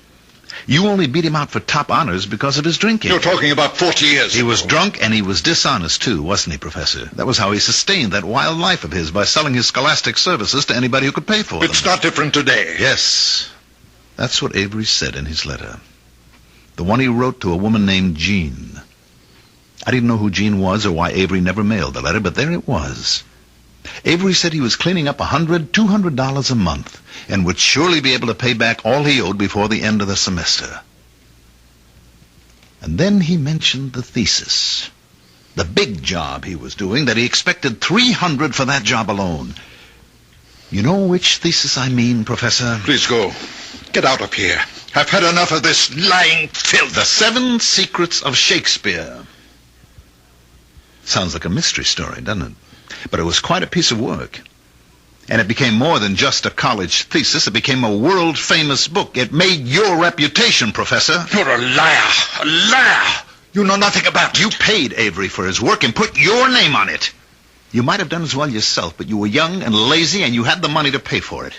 Then you discovered how good it really was, and it was too late for both of you to change the course of history. Get out of this house now. Get out! I'm going, Professor. I just wanted you to hear this little story about truth. And also to tell you that I have Avery Hayes' letter. What did you say? I have his letter, Professor. It tells the whole story.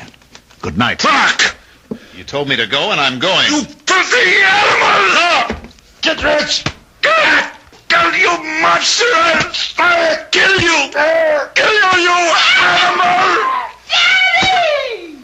Kill you! Daddy! Like a wild beast! Oh, my God!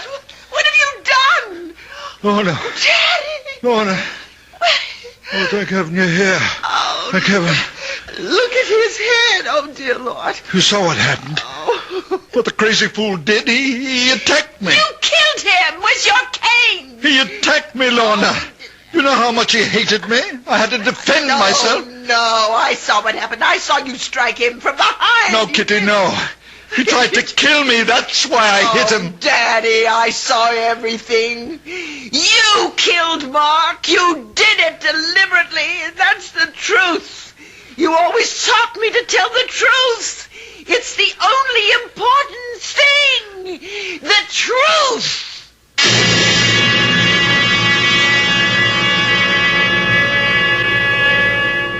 Oliver Wendell Holmes Jr. said, "All I mean by truth is the road I can't help traveling." Well, Professor Kitteridge traveled his road, and despite his good intentions, it turned out to be the road to hell. I'll be back shortly.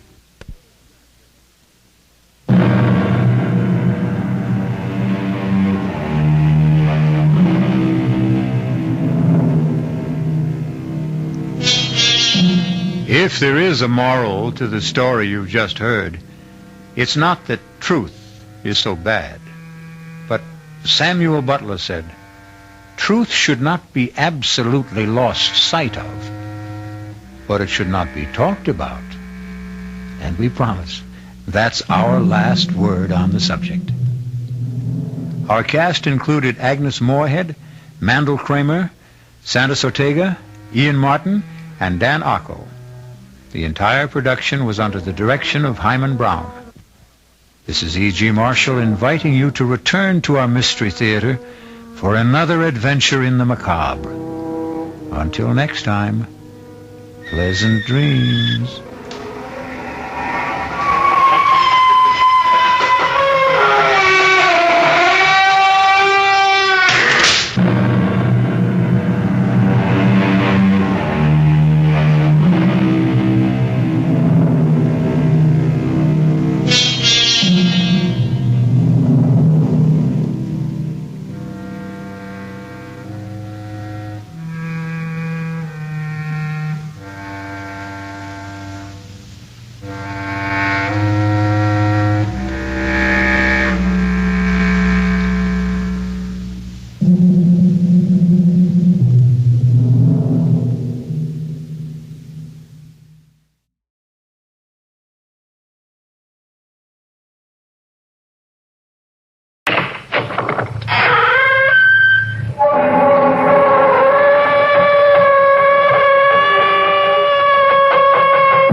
Welcome. I'm E.G. Marshall.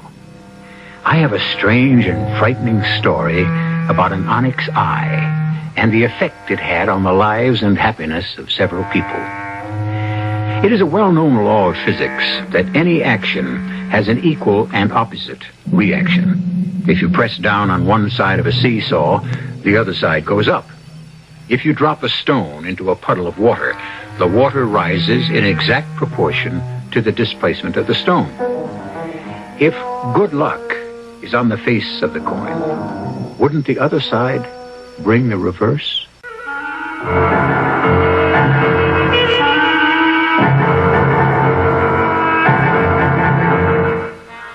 Our mystery drama, The Onyx Eye, was written especially for the Mystery Theater by Sidney Sloan and stars Francis Sternhagen and Michael Wager.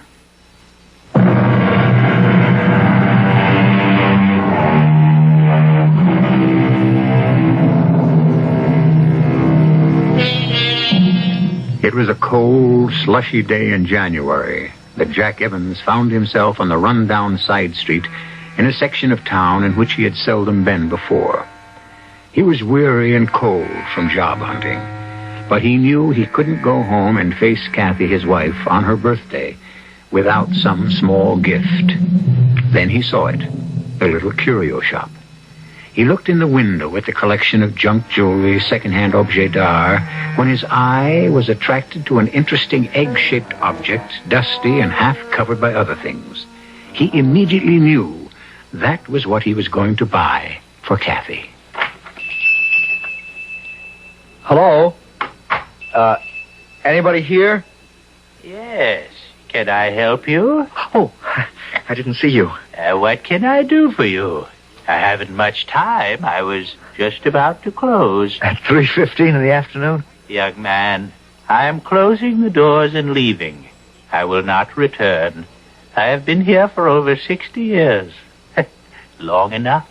Long enough, wouldn't you say? Why, yeah, I guess so. So, you will be my last customer, and I will be generous. Name your own price for the thing you want. I haven't made up my mind about anything, but I did notice a white egg-shaped object in the window. Why, yes, how did you know? I knew. I remember my mother had a china egg when she used to darn socks. You know what I mean? Yes. And I thought I'd like to get one for my wife. It's her birthday. Ah, yes. I know it isn't much of a present, but, well, I can't afford more at this time. Oh, it will bring you luck. And if you ask to buy it, I must sell it to you. What? Would you like to see it? I'll take it out of the window. Well, yes, please. Here. Here it is. But I must tell you, this is not a china darning egg. It is onyx. Here, don't drop it. Oh, feels heavy. Heavier than I thought. Turn it over. Good Lord, it's an eye. It looks like an eye. If you still want it, you may have it at your price. Whatever you offer, I must accept. But you must be sure you want it. And all that goes with it. Because you will have it with you forever.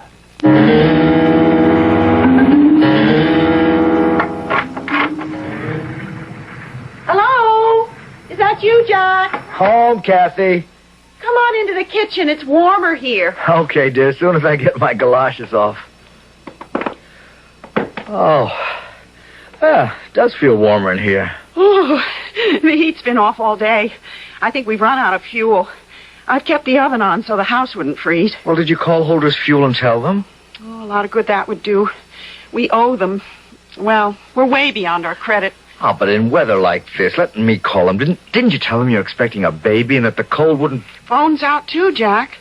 They sent us 2 warning notices. Oh, great. Fine thing to happen on your birthday.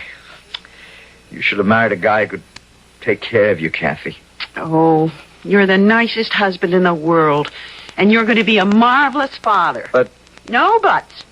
Having you for my husband is enough. Enough for me. What did you do all day, dear?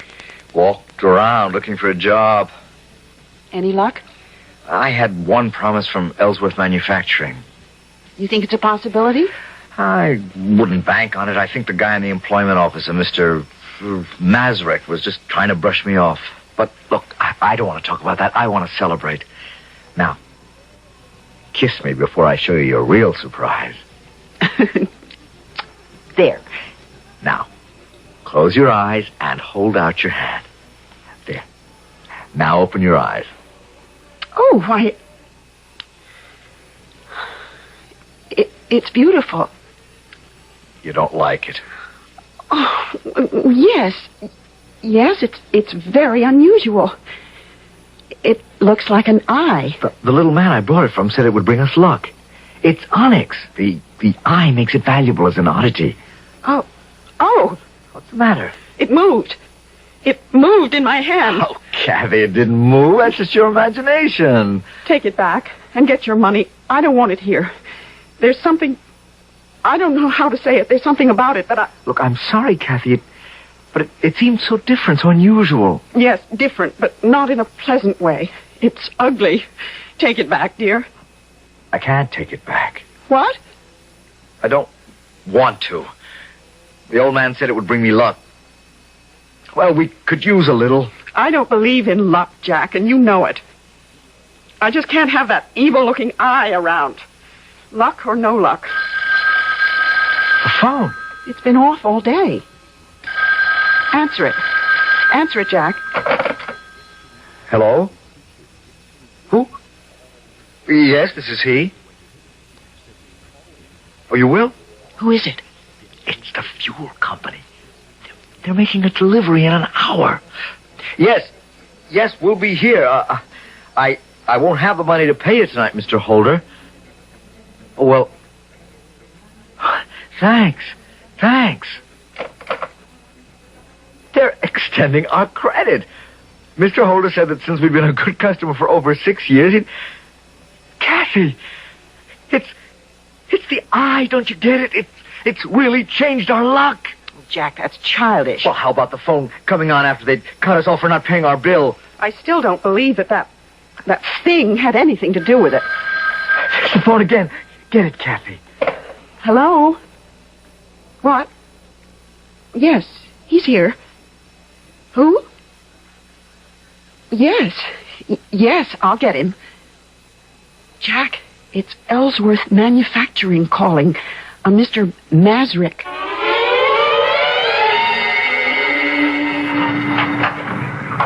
Oh, good morning. Can I help you? Oh, Mr. Evans. Well, we ain't seen you in the store for quite a while. Yes, I want to pay my bill. Oh, sure. Is that all? Just a minute. I'll get out the credit book. Sorry to have let it run so long. The bill, I mean. Oh, don't give it another thought. You see, I was out of work. Yeah, so you stayed away. Now, that was foolish. Now, Harry and me, well, we sized you up as an honest man. Right away, we knew you was okay. The first time you and your wife came in the store. Hey, how's she doing? She have the baby yet? A couple of months more. Oh, the last couple of months seem mighty long. Take it from me. Nah, that's the bill. Let's see. Evans, Evie. Ah, here it is. Yeah. 1685. Part of it was for that baby magazine your wife was getting. Oh, yeah. Well, I can pay it. Just got my first week's pay. Oh, wonderful. You see? Nothing like a baby to bring a couple of luck, Mr. Evans. You'll find that Providence provides for a baby. I guess you're right. I'm working for Ellsworth Manufacturing. I'm a foreman. Oh, that's great. Hey, I just thought, why don't you buy a lottery ticket on the state lottery for the baby? It's just $2. And with your luck, I'm sure... I don't want to push it too far, Mrs. Mazza. I got a load of bills to pay before I start taking chances on $1 million to one shot. Well, someone's got to win. Hey, look, I'll put up the money for you. The ticket will be in your name. If you hit, we split. Nothing to lose and everything to gain. It'll be my present to the baby. How about it? Okay, but you're throwing away your money. I never won anything in my life.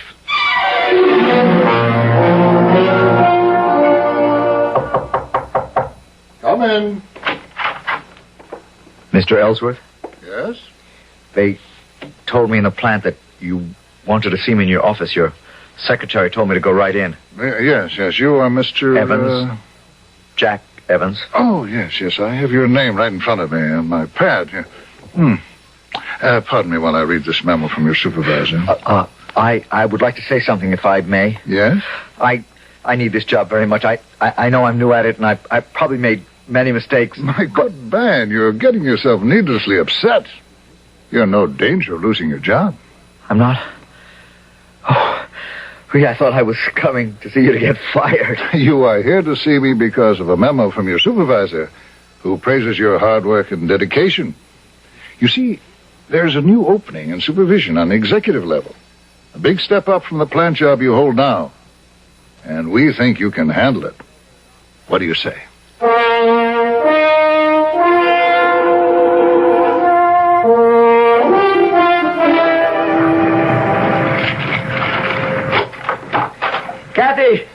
Kathy! I've got wonderful news! Kathy! Well, that's strange. She doesn't go out at this hour. Kathy! A note. Jack, dear, I'm getting pains. I thought I'd better not wait. I'm asking Mrs. McCarthy next door to go with me to the hospital. Love, Kathy. Good Lord. It's too early. Too early. Yes? Yes, this is he. Oh, yes, I know. She left me a note. How is she? Yes. Yes, I'll be there in 10 minutes.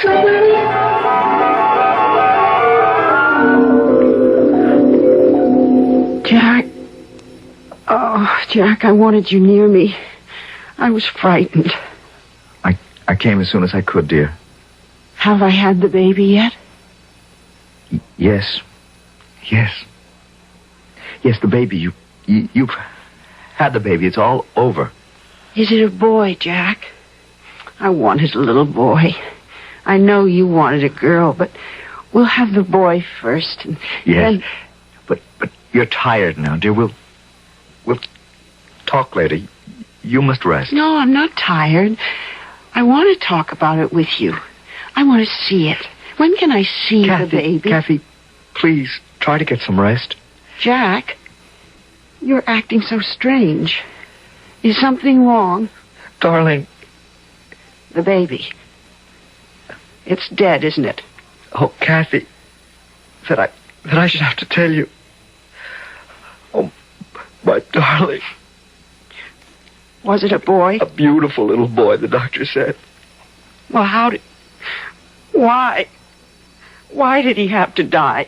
I have no answer, dear.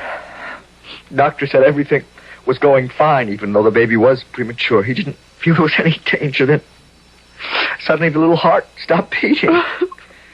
They did everything they could. It was God's will. No, it was that evil thing. That ugly, frightening thing. That eye. That eye. Kathy. Get rid of it. Throw it away. I felt its evil presence ever since you brought it home. Oh, darling, if that eye disturbs you, I'll get rid of it. Before I get home, Jack, promise me you'll sell it or give it away. And if you can't, then destroy it. Yes, Kathy, I'll do whatever you say.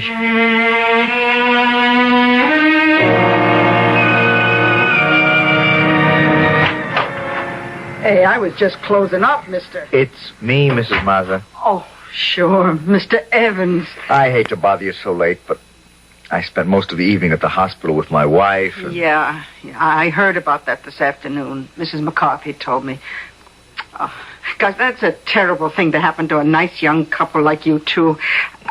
I sent your wife a card. Yeah, thank you. Listen, what I came in to ask you... You know this neighborhood well, don't you? Uh-huh. I lived here all my life. Do you know Quentin Street? Oh, about 6-7 blocks north. Yeah. Used to be a nice residential street, but it's real run down now. Do you know that little curio shop at the corner of Westerly and Quentin? You mean, did I know it, don't you? Oh, it's been closed for ages.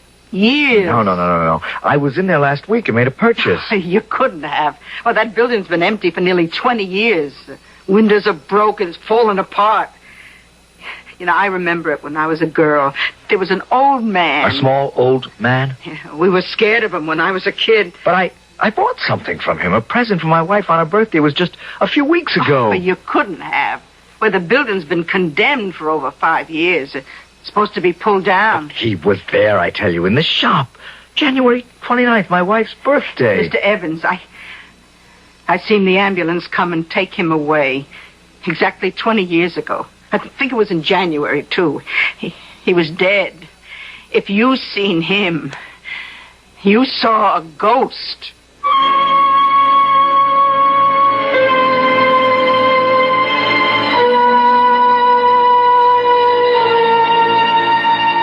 The pendulum is swinging back. Payment is being demanded. What seemed like one piece of good luck on top of another is now being eroded and lost. The payment burden may get to be even heavier. More than Jack and Kathy Evans can bear. I'll be back shortly with Act 2.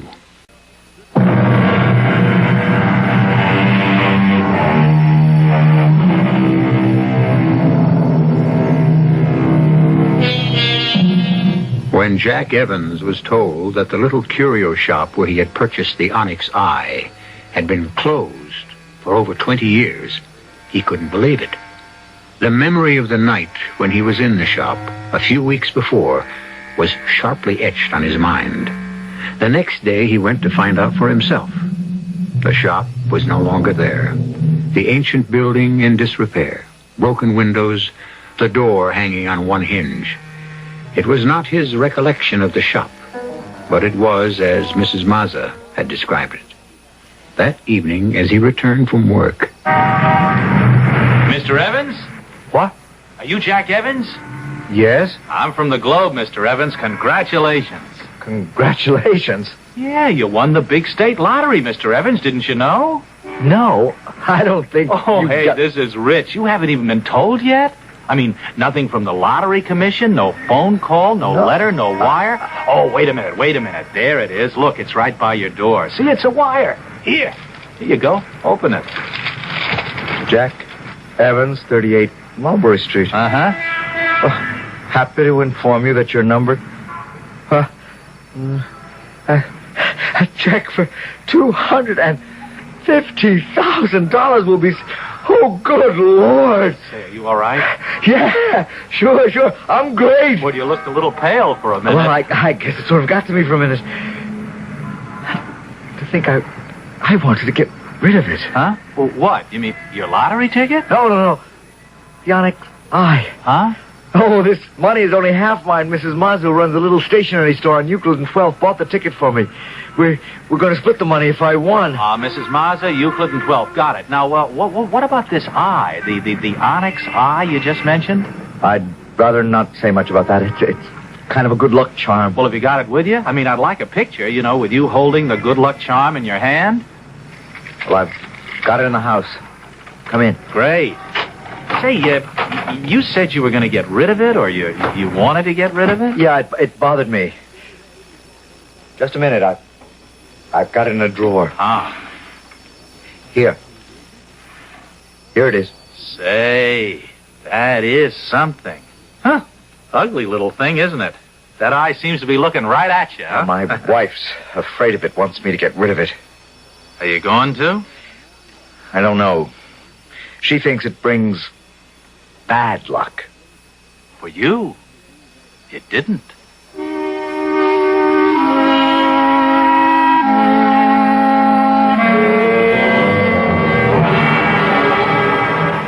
Here we are.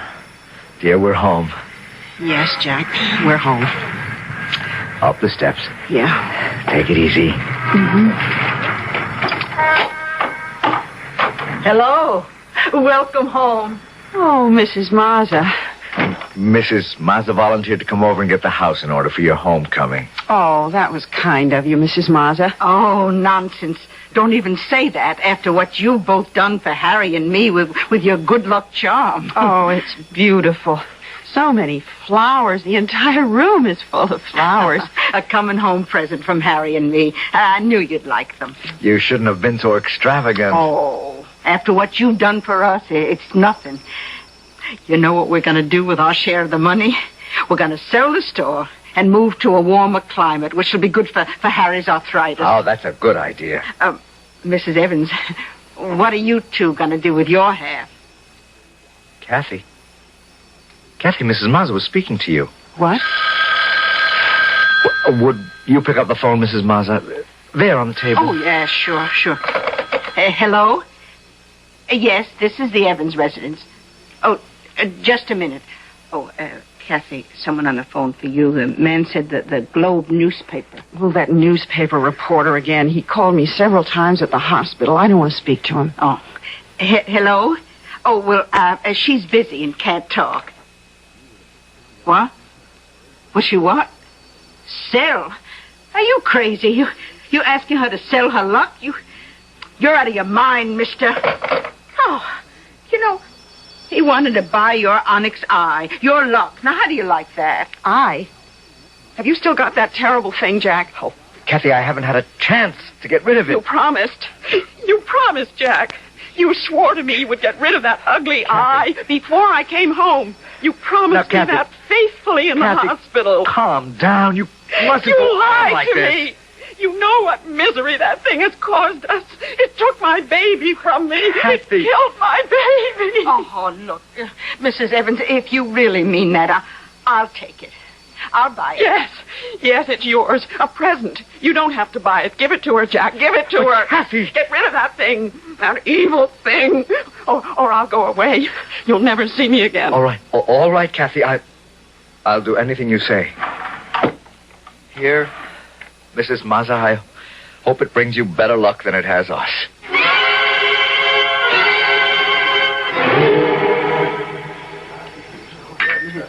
Well, Jack, like my choice of restaurants? I've never eaten in a place like this before. Well, you'd better start getting used to it. The firm has a charge account here. We do most of our business entertaining here. Oh, yes, Peter Fairley told me. That all he told you? Jack, we like you. When you came into that money, when you won the lottery, you didn't change. We all thought you'd buy cars, clothes, jewelry, a new house. But you took it all in your stride. No fuss, no feathers. Made a big impression on the board, I can tell you. I wasn't trying to make an impression, Mr. Ellsworth. We knew that, Jack. We all knew that. You were just that kind of a man. Which brings me to what I started to say a moment ago. Jack, the board of directors has voted to make you an officer of the company. You are now a vice president of Ellsworth Manufacturing Incorporated.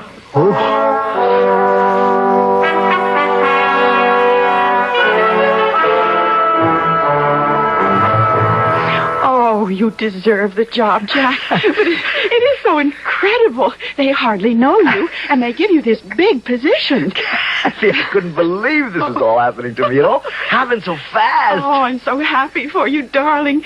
And you know, it was really you, your ability, your personality that put you where you are. It wasn't some stupid good luck charm, some magical eye. Oh, I'm so relieved since that thing is out of the house. I'm sleeping better. Feeling better? Oh, that reminds me. I went to the doctor today. He did some tests and a complete examination. What did he say about having another baby? He seemed very optimistic. He said he'd get back to me as soon as he had all the results from the tests. Good. I'll get it, Kathy. Hello? Oh, hello, Mr. Evans?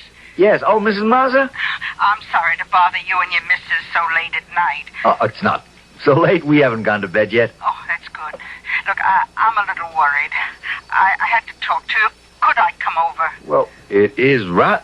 Well, couldn't it wait until tomorrow, Mrs. Mazza? I'm so upset. I wouldn't sleep a wink if I waited till tomorrow. Well, hold the phone for a second. It's Mrs. Mazza. She seems upset, wants to come over. Well, let her come. She won't stay very long. Mrs. Mazza? Yes? Come over, but please, remember, Kathy's not fully recovered. Oh, it'll take me just a few minutes. Thank you. I'll be there in 5 minutes.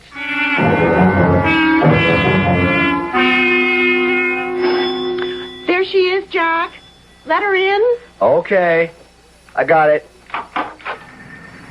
Come in, Mrs. Mazza. Oh, I'm sorry to bother you. No bother for a friend. Come in. Thank you. Hello, Mrs. Mazza. Sit down, won't you? No, I'm only going to stay a minute. I just had to tell you. It's gone. What? The eye. The Onyx Eye. Gone? No. No. Now, Kathy, get hold of yourself. Mrs. Mazza, I think... It's gone, I tell you. I wrapped it in an old piece of chamois in my drawer in the bedroom dresser. Tonight I went to look at it. It was gone, and the chamois was still there. Stolen? Well, what else could it be? What else? It could have come back here. Did you stop to think of that? It could have returned to us. Returned to destroy us. Kathy, that's superstitious nonsense, and you know it. Mrs. Mazza, my guess is that it's stolen. Someone must have known that we'd given it to you. Oh, yeah. I suppose you're right. Oh, what a pity. Harry said that just having it in the house made him feel good. Oh, well, I'm sorry to have bothered you. I'll go now. Want me to walk you home, Mrs. Mazza? It is late. Oh, no, I'm okay. I know the neighborhood. And good night. Good night. You're sure you'll be all right going home alone? Oh, sure. Jack, sure. look. On the doorstep. What? Oh, my God. Oh, it's the Onyx Eye. It's come back. It's come back. Well, quick, look outside. See if anyone's near. No one. There's not a living soul on the street. It's come back. We'll never get rid of it.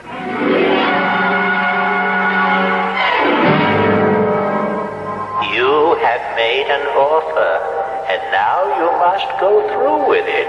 No, we don't want to take it back, please. That is impossible. I cannot take it back. You have made a bargain, and you must hold to your word. Is there no way to be rid of it? I told you, you must be sure you want it, and all that goes with it. It will be with you forever. Wait, oh, man, there must be some way. Jack, darling. Jack. Something that would... You're dreaming, Jack. Listen to me. Wake up. Oh, man, listen. Please. Jack, listen to me, Jack. What? Jack, you're having a bad dream. Oh, Kathy, darling. You were dreaming, tossing in your sleep. Oh, what a nightmare. Frustrating dream. You seem to be talking to someone, pleading. I was dreaming of that little old man who sold me the Onyx Eye. I begged him to take it back or tell me how to get rid of it. He gave me no answer except that I was compelled to keep it. Forever? Forever. Wait a minute. There's something in the back of my mind. If I could think of what it is, he'd be able... A phone? This hour is 4:15 in the morning. Hello? Yes, this is he. Who? St. Joseph's Hospital. Yes. I see. Asked you to call me. Yes, I'll come immediately. Thank you. What is it? Mr. Mazza. Stroke. Mrs. Mazza asked them to call me. She wants me to come to the hospital. It was that thing. Oh, no. That's becoming an obsession with you. Kathy, can't you forget it? Don't you see? Mr. Mazza benefited from the luck, the lottery ticket. And now he's paying for it, as we have.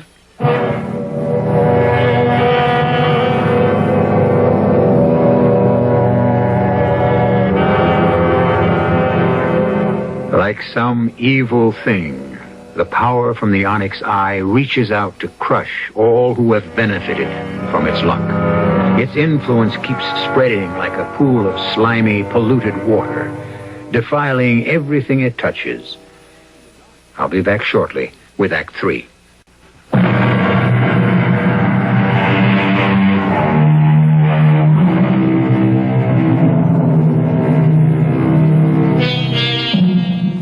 Jack went to the hospital that night and sat waiting with the wife of the stricken man through a long gray dawn. Finally, the doctor came with the news that Mr. Mazza had died. His last words before the end were, strangely enough, The eye. The lucky eye. How wonderful to have it. At the cemetery several days later, Mrs. Mazza was heard to repeat almost the identical sentiment. Oh, he was so happy the last few days of his life. Happier than I've seen him in years. Mrs. Mazza, I'm sorry. I'm sorry that we involved you and your husband in our... I don't know how to say it. We feel responsible. Oh, no, you got it all wrong. I told you he was happy. You brought us luck. Bad luck. No, it was good. Even if it was only for a few days, a few hours. It was like a dream come true. But, Mrs. Mazza, what will you do now? Oh, what does it matter? I'm not sad. I'll manage. I'm happy to know that Harry got something good, that made him feel good before he passed away. No, you're wrong. I can't understand you. You wish for death. That's not happiness. I'd give up everything in this world, everything. All the comforts, even necessities to have my baby with me, alive and warm in my arms, next to my heart. Anything for that. Kathy, people are looking at you, please. Let them look. In respect for the dead. I have no respect for the dead, for this stupid ceremony of death, for the soothing words that close your mind and drug you into acceptance. Kathy, please, they're lowering the coffin. Are they? I know something else that should be buried in the ground and covered up forever. This. Aye, you brought it here. To bury it. There. Oh, you threw it in the grave. You threw it away. Yes, I'm burying it. Burying it forever.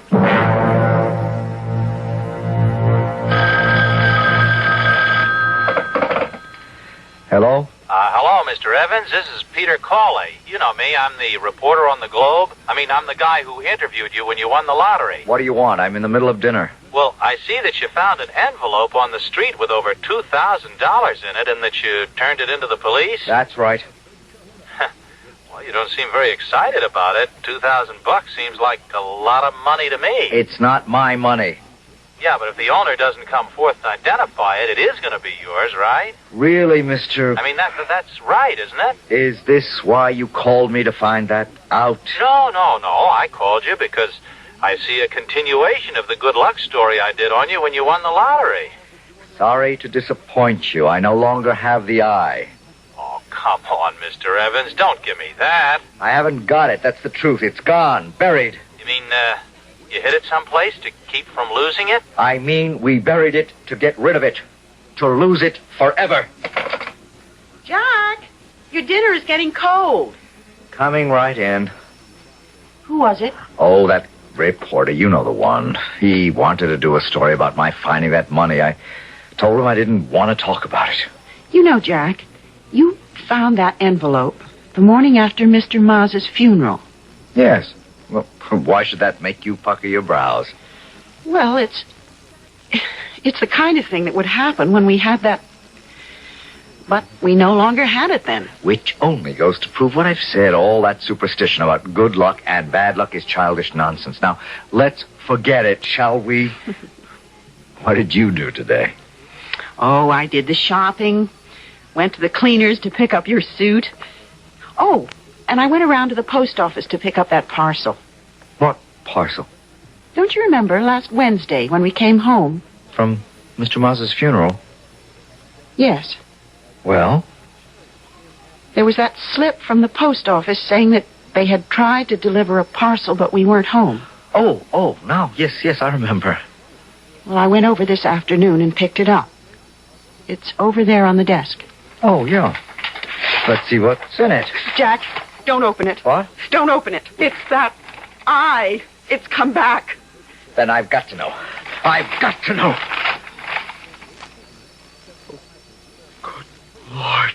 I was right. It has come back. We'll never get away from it. Stop it. Stop it for good. I'll smash it to bits.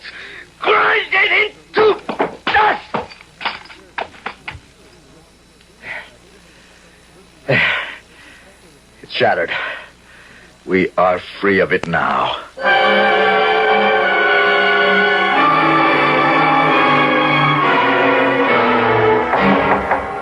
Come in. You wanted to see me, Mr. Ellsworth? Oh, yes, Jack. Come in. Sit down. Thank you. Jack, I see you've been having a little trouble. About the lottery ticket? Been in the papers, featured quite prominently. I can say the same thing to you that I told to the district attorney. I did not know the ticket was a forgery. Yes, sir.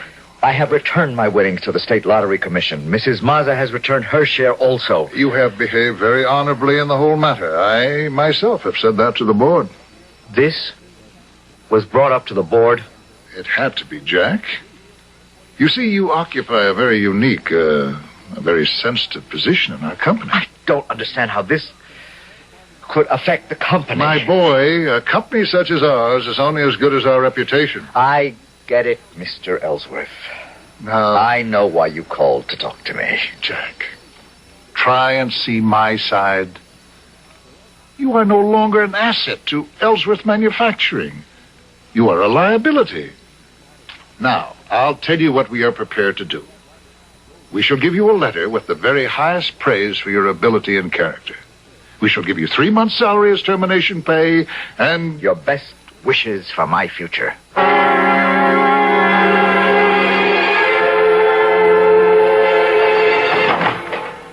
Is that you, Jack? Yes, Kathy.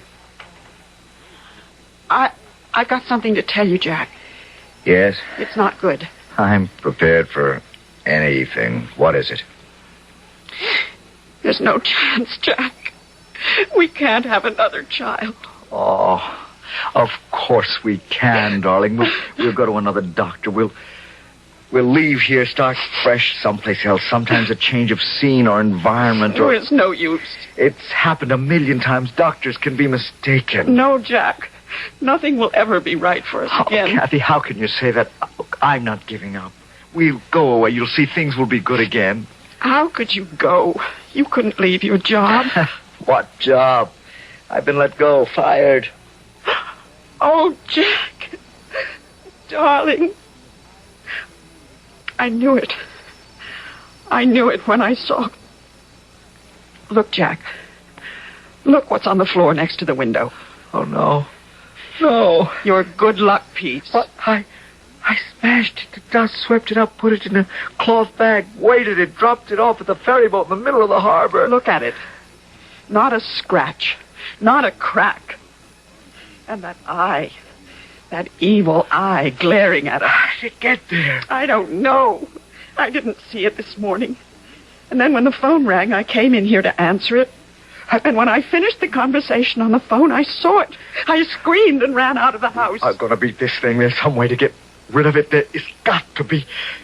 I remember there was something that little man said, but it seems blurred in my mind. I keep reaching for it, but it gets away from me. You can't give it away. When we gave it to Mrs. Mazza, it returned. But how could the old man give it to me? He did give it to me. And the door. Get it, Jack. I'll go into the bedroom and finish packing. Start packing for me, too. We'll go together. All right, dear. Not that I expect it will do us much good to run. Hi, Mr. Evans. You.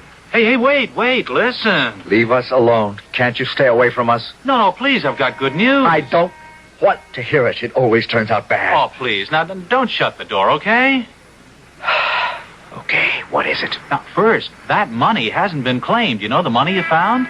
It'll be released to you at the end of the 30-day waiting period. I won't be here to claim it. Well, why? You going away? Yes. Because you lost your job? That's only part of it. But you haven't lost it.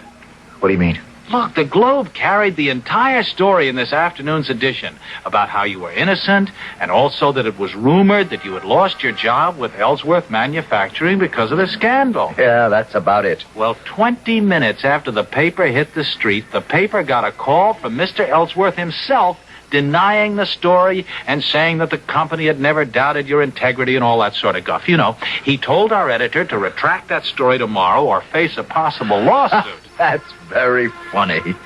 Only hurts when you laugh, huh? You going back to Ellsworth? No, I'm going away.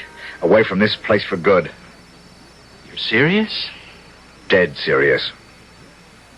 I want that good luck charm. that Onyx Eye. You don't. I want it. I know what it's done for you, and it could maybe... It's done nothing good for me. We've had nothing but grief and humiliation from it. I want it, and I'll give you $5,000. All I have. I want it. If you offer to purchase, I must accept. That's it. That's what he said to me. Then you'll let me have it? Look, I must warn you, it will bring you nothing, and its gifts are empty. And you'll pay heavily for all you get. Or think you get. I want it. I insist that you sell it to me. Very well. You are sure you want it. And all that goes with it. I'll get it for you. I've got the money with me in cash. Here. Hold out your hand. Yeah. There. And here's the payment. And thanks. Thanks for parting with it. May the Lord have mercy on your soul.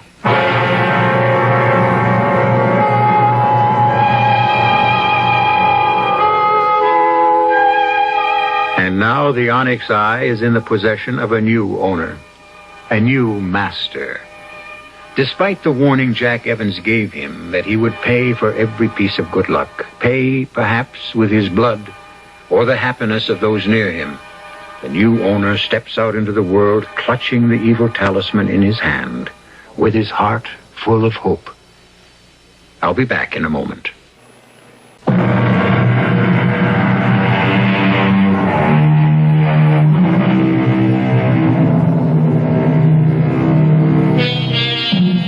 Over 2,000 years ago, Aristotle, the Greek philosopher, spoke of the principle of natural law. For every action, there is an equal and opposite reaction. He knew what a delicate balance there was between all natural forces.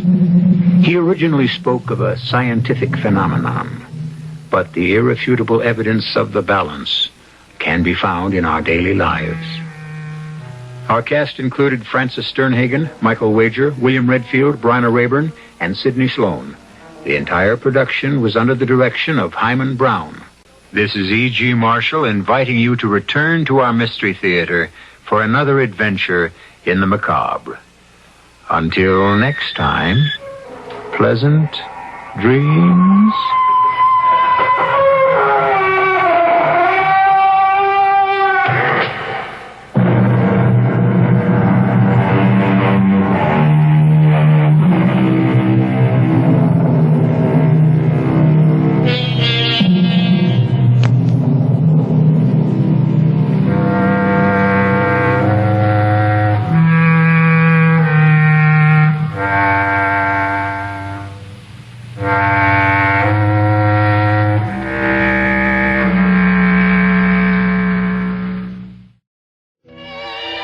Filling the air with bright and beautiful music.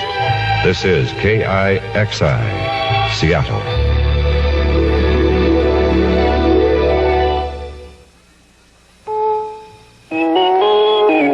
CBS News. President Ford is preparing for a meeting shortly with Soviet leader Brezhnev. This is Doug Poling reporting on the CBS radio network. The meeting is scheduled to take place about an hour from now in Helsinki, where the two leaders on Friday joined 33 others in signing the European Security Accords. American sources say the session coming up will be devoted largely to seeking progress in limiting nuclear weapons.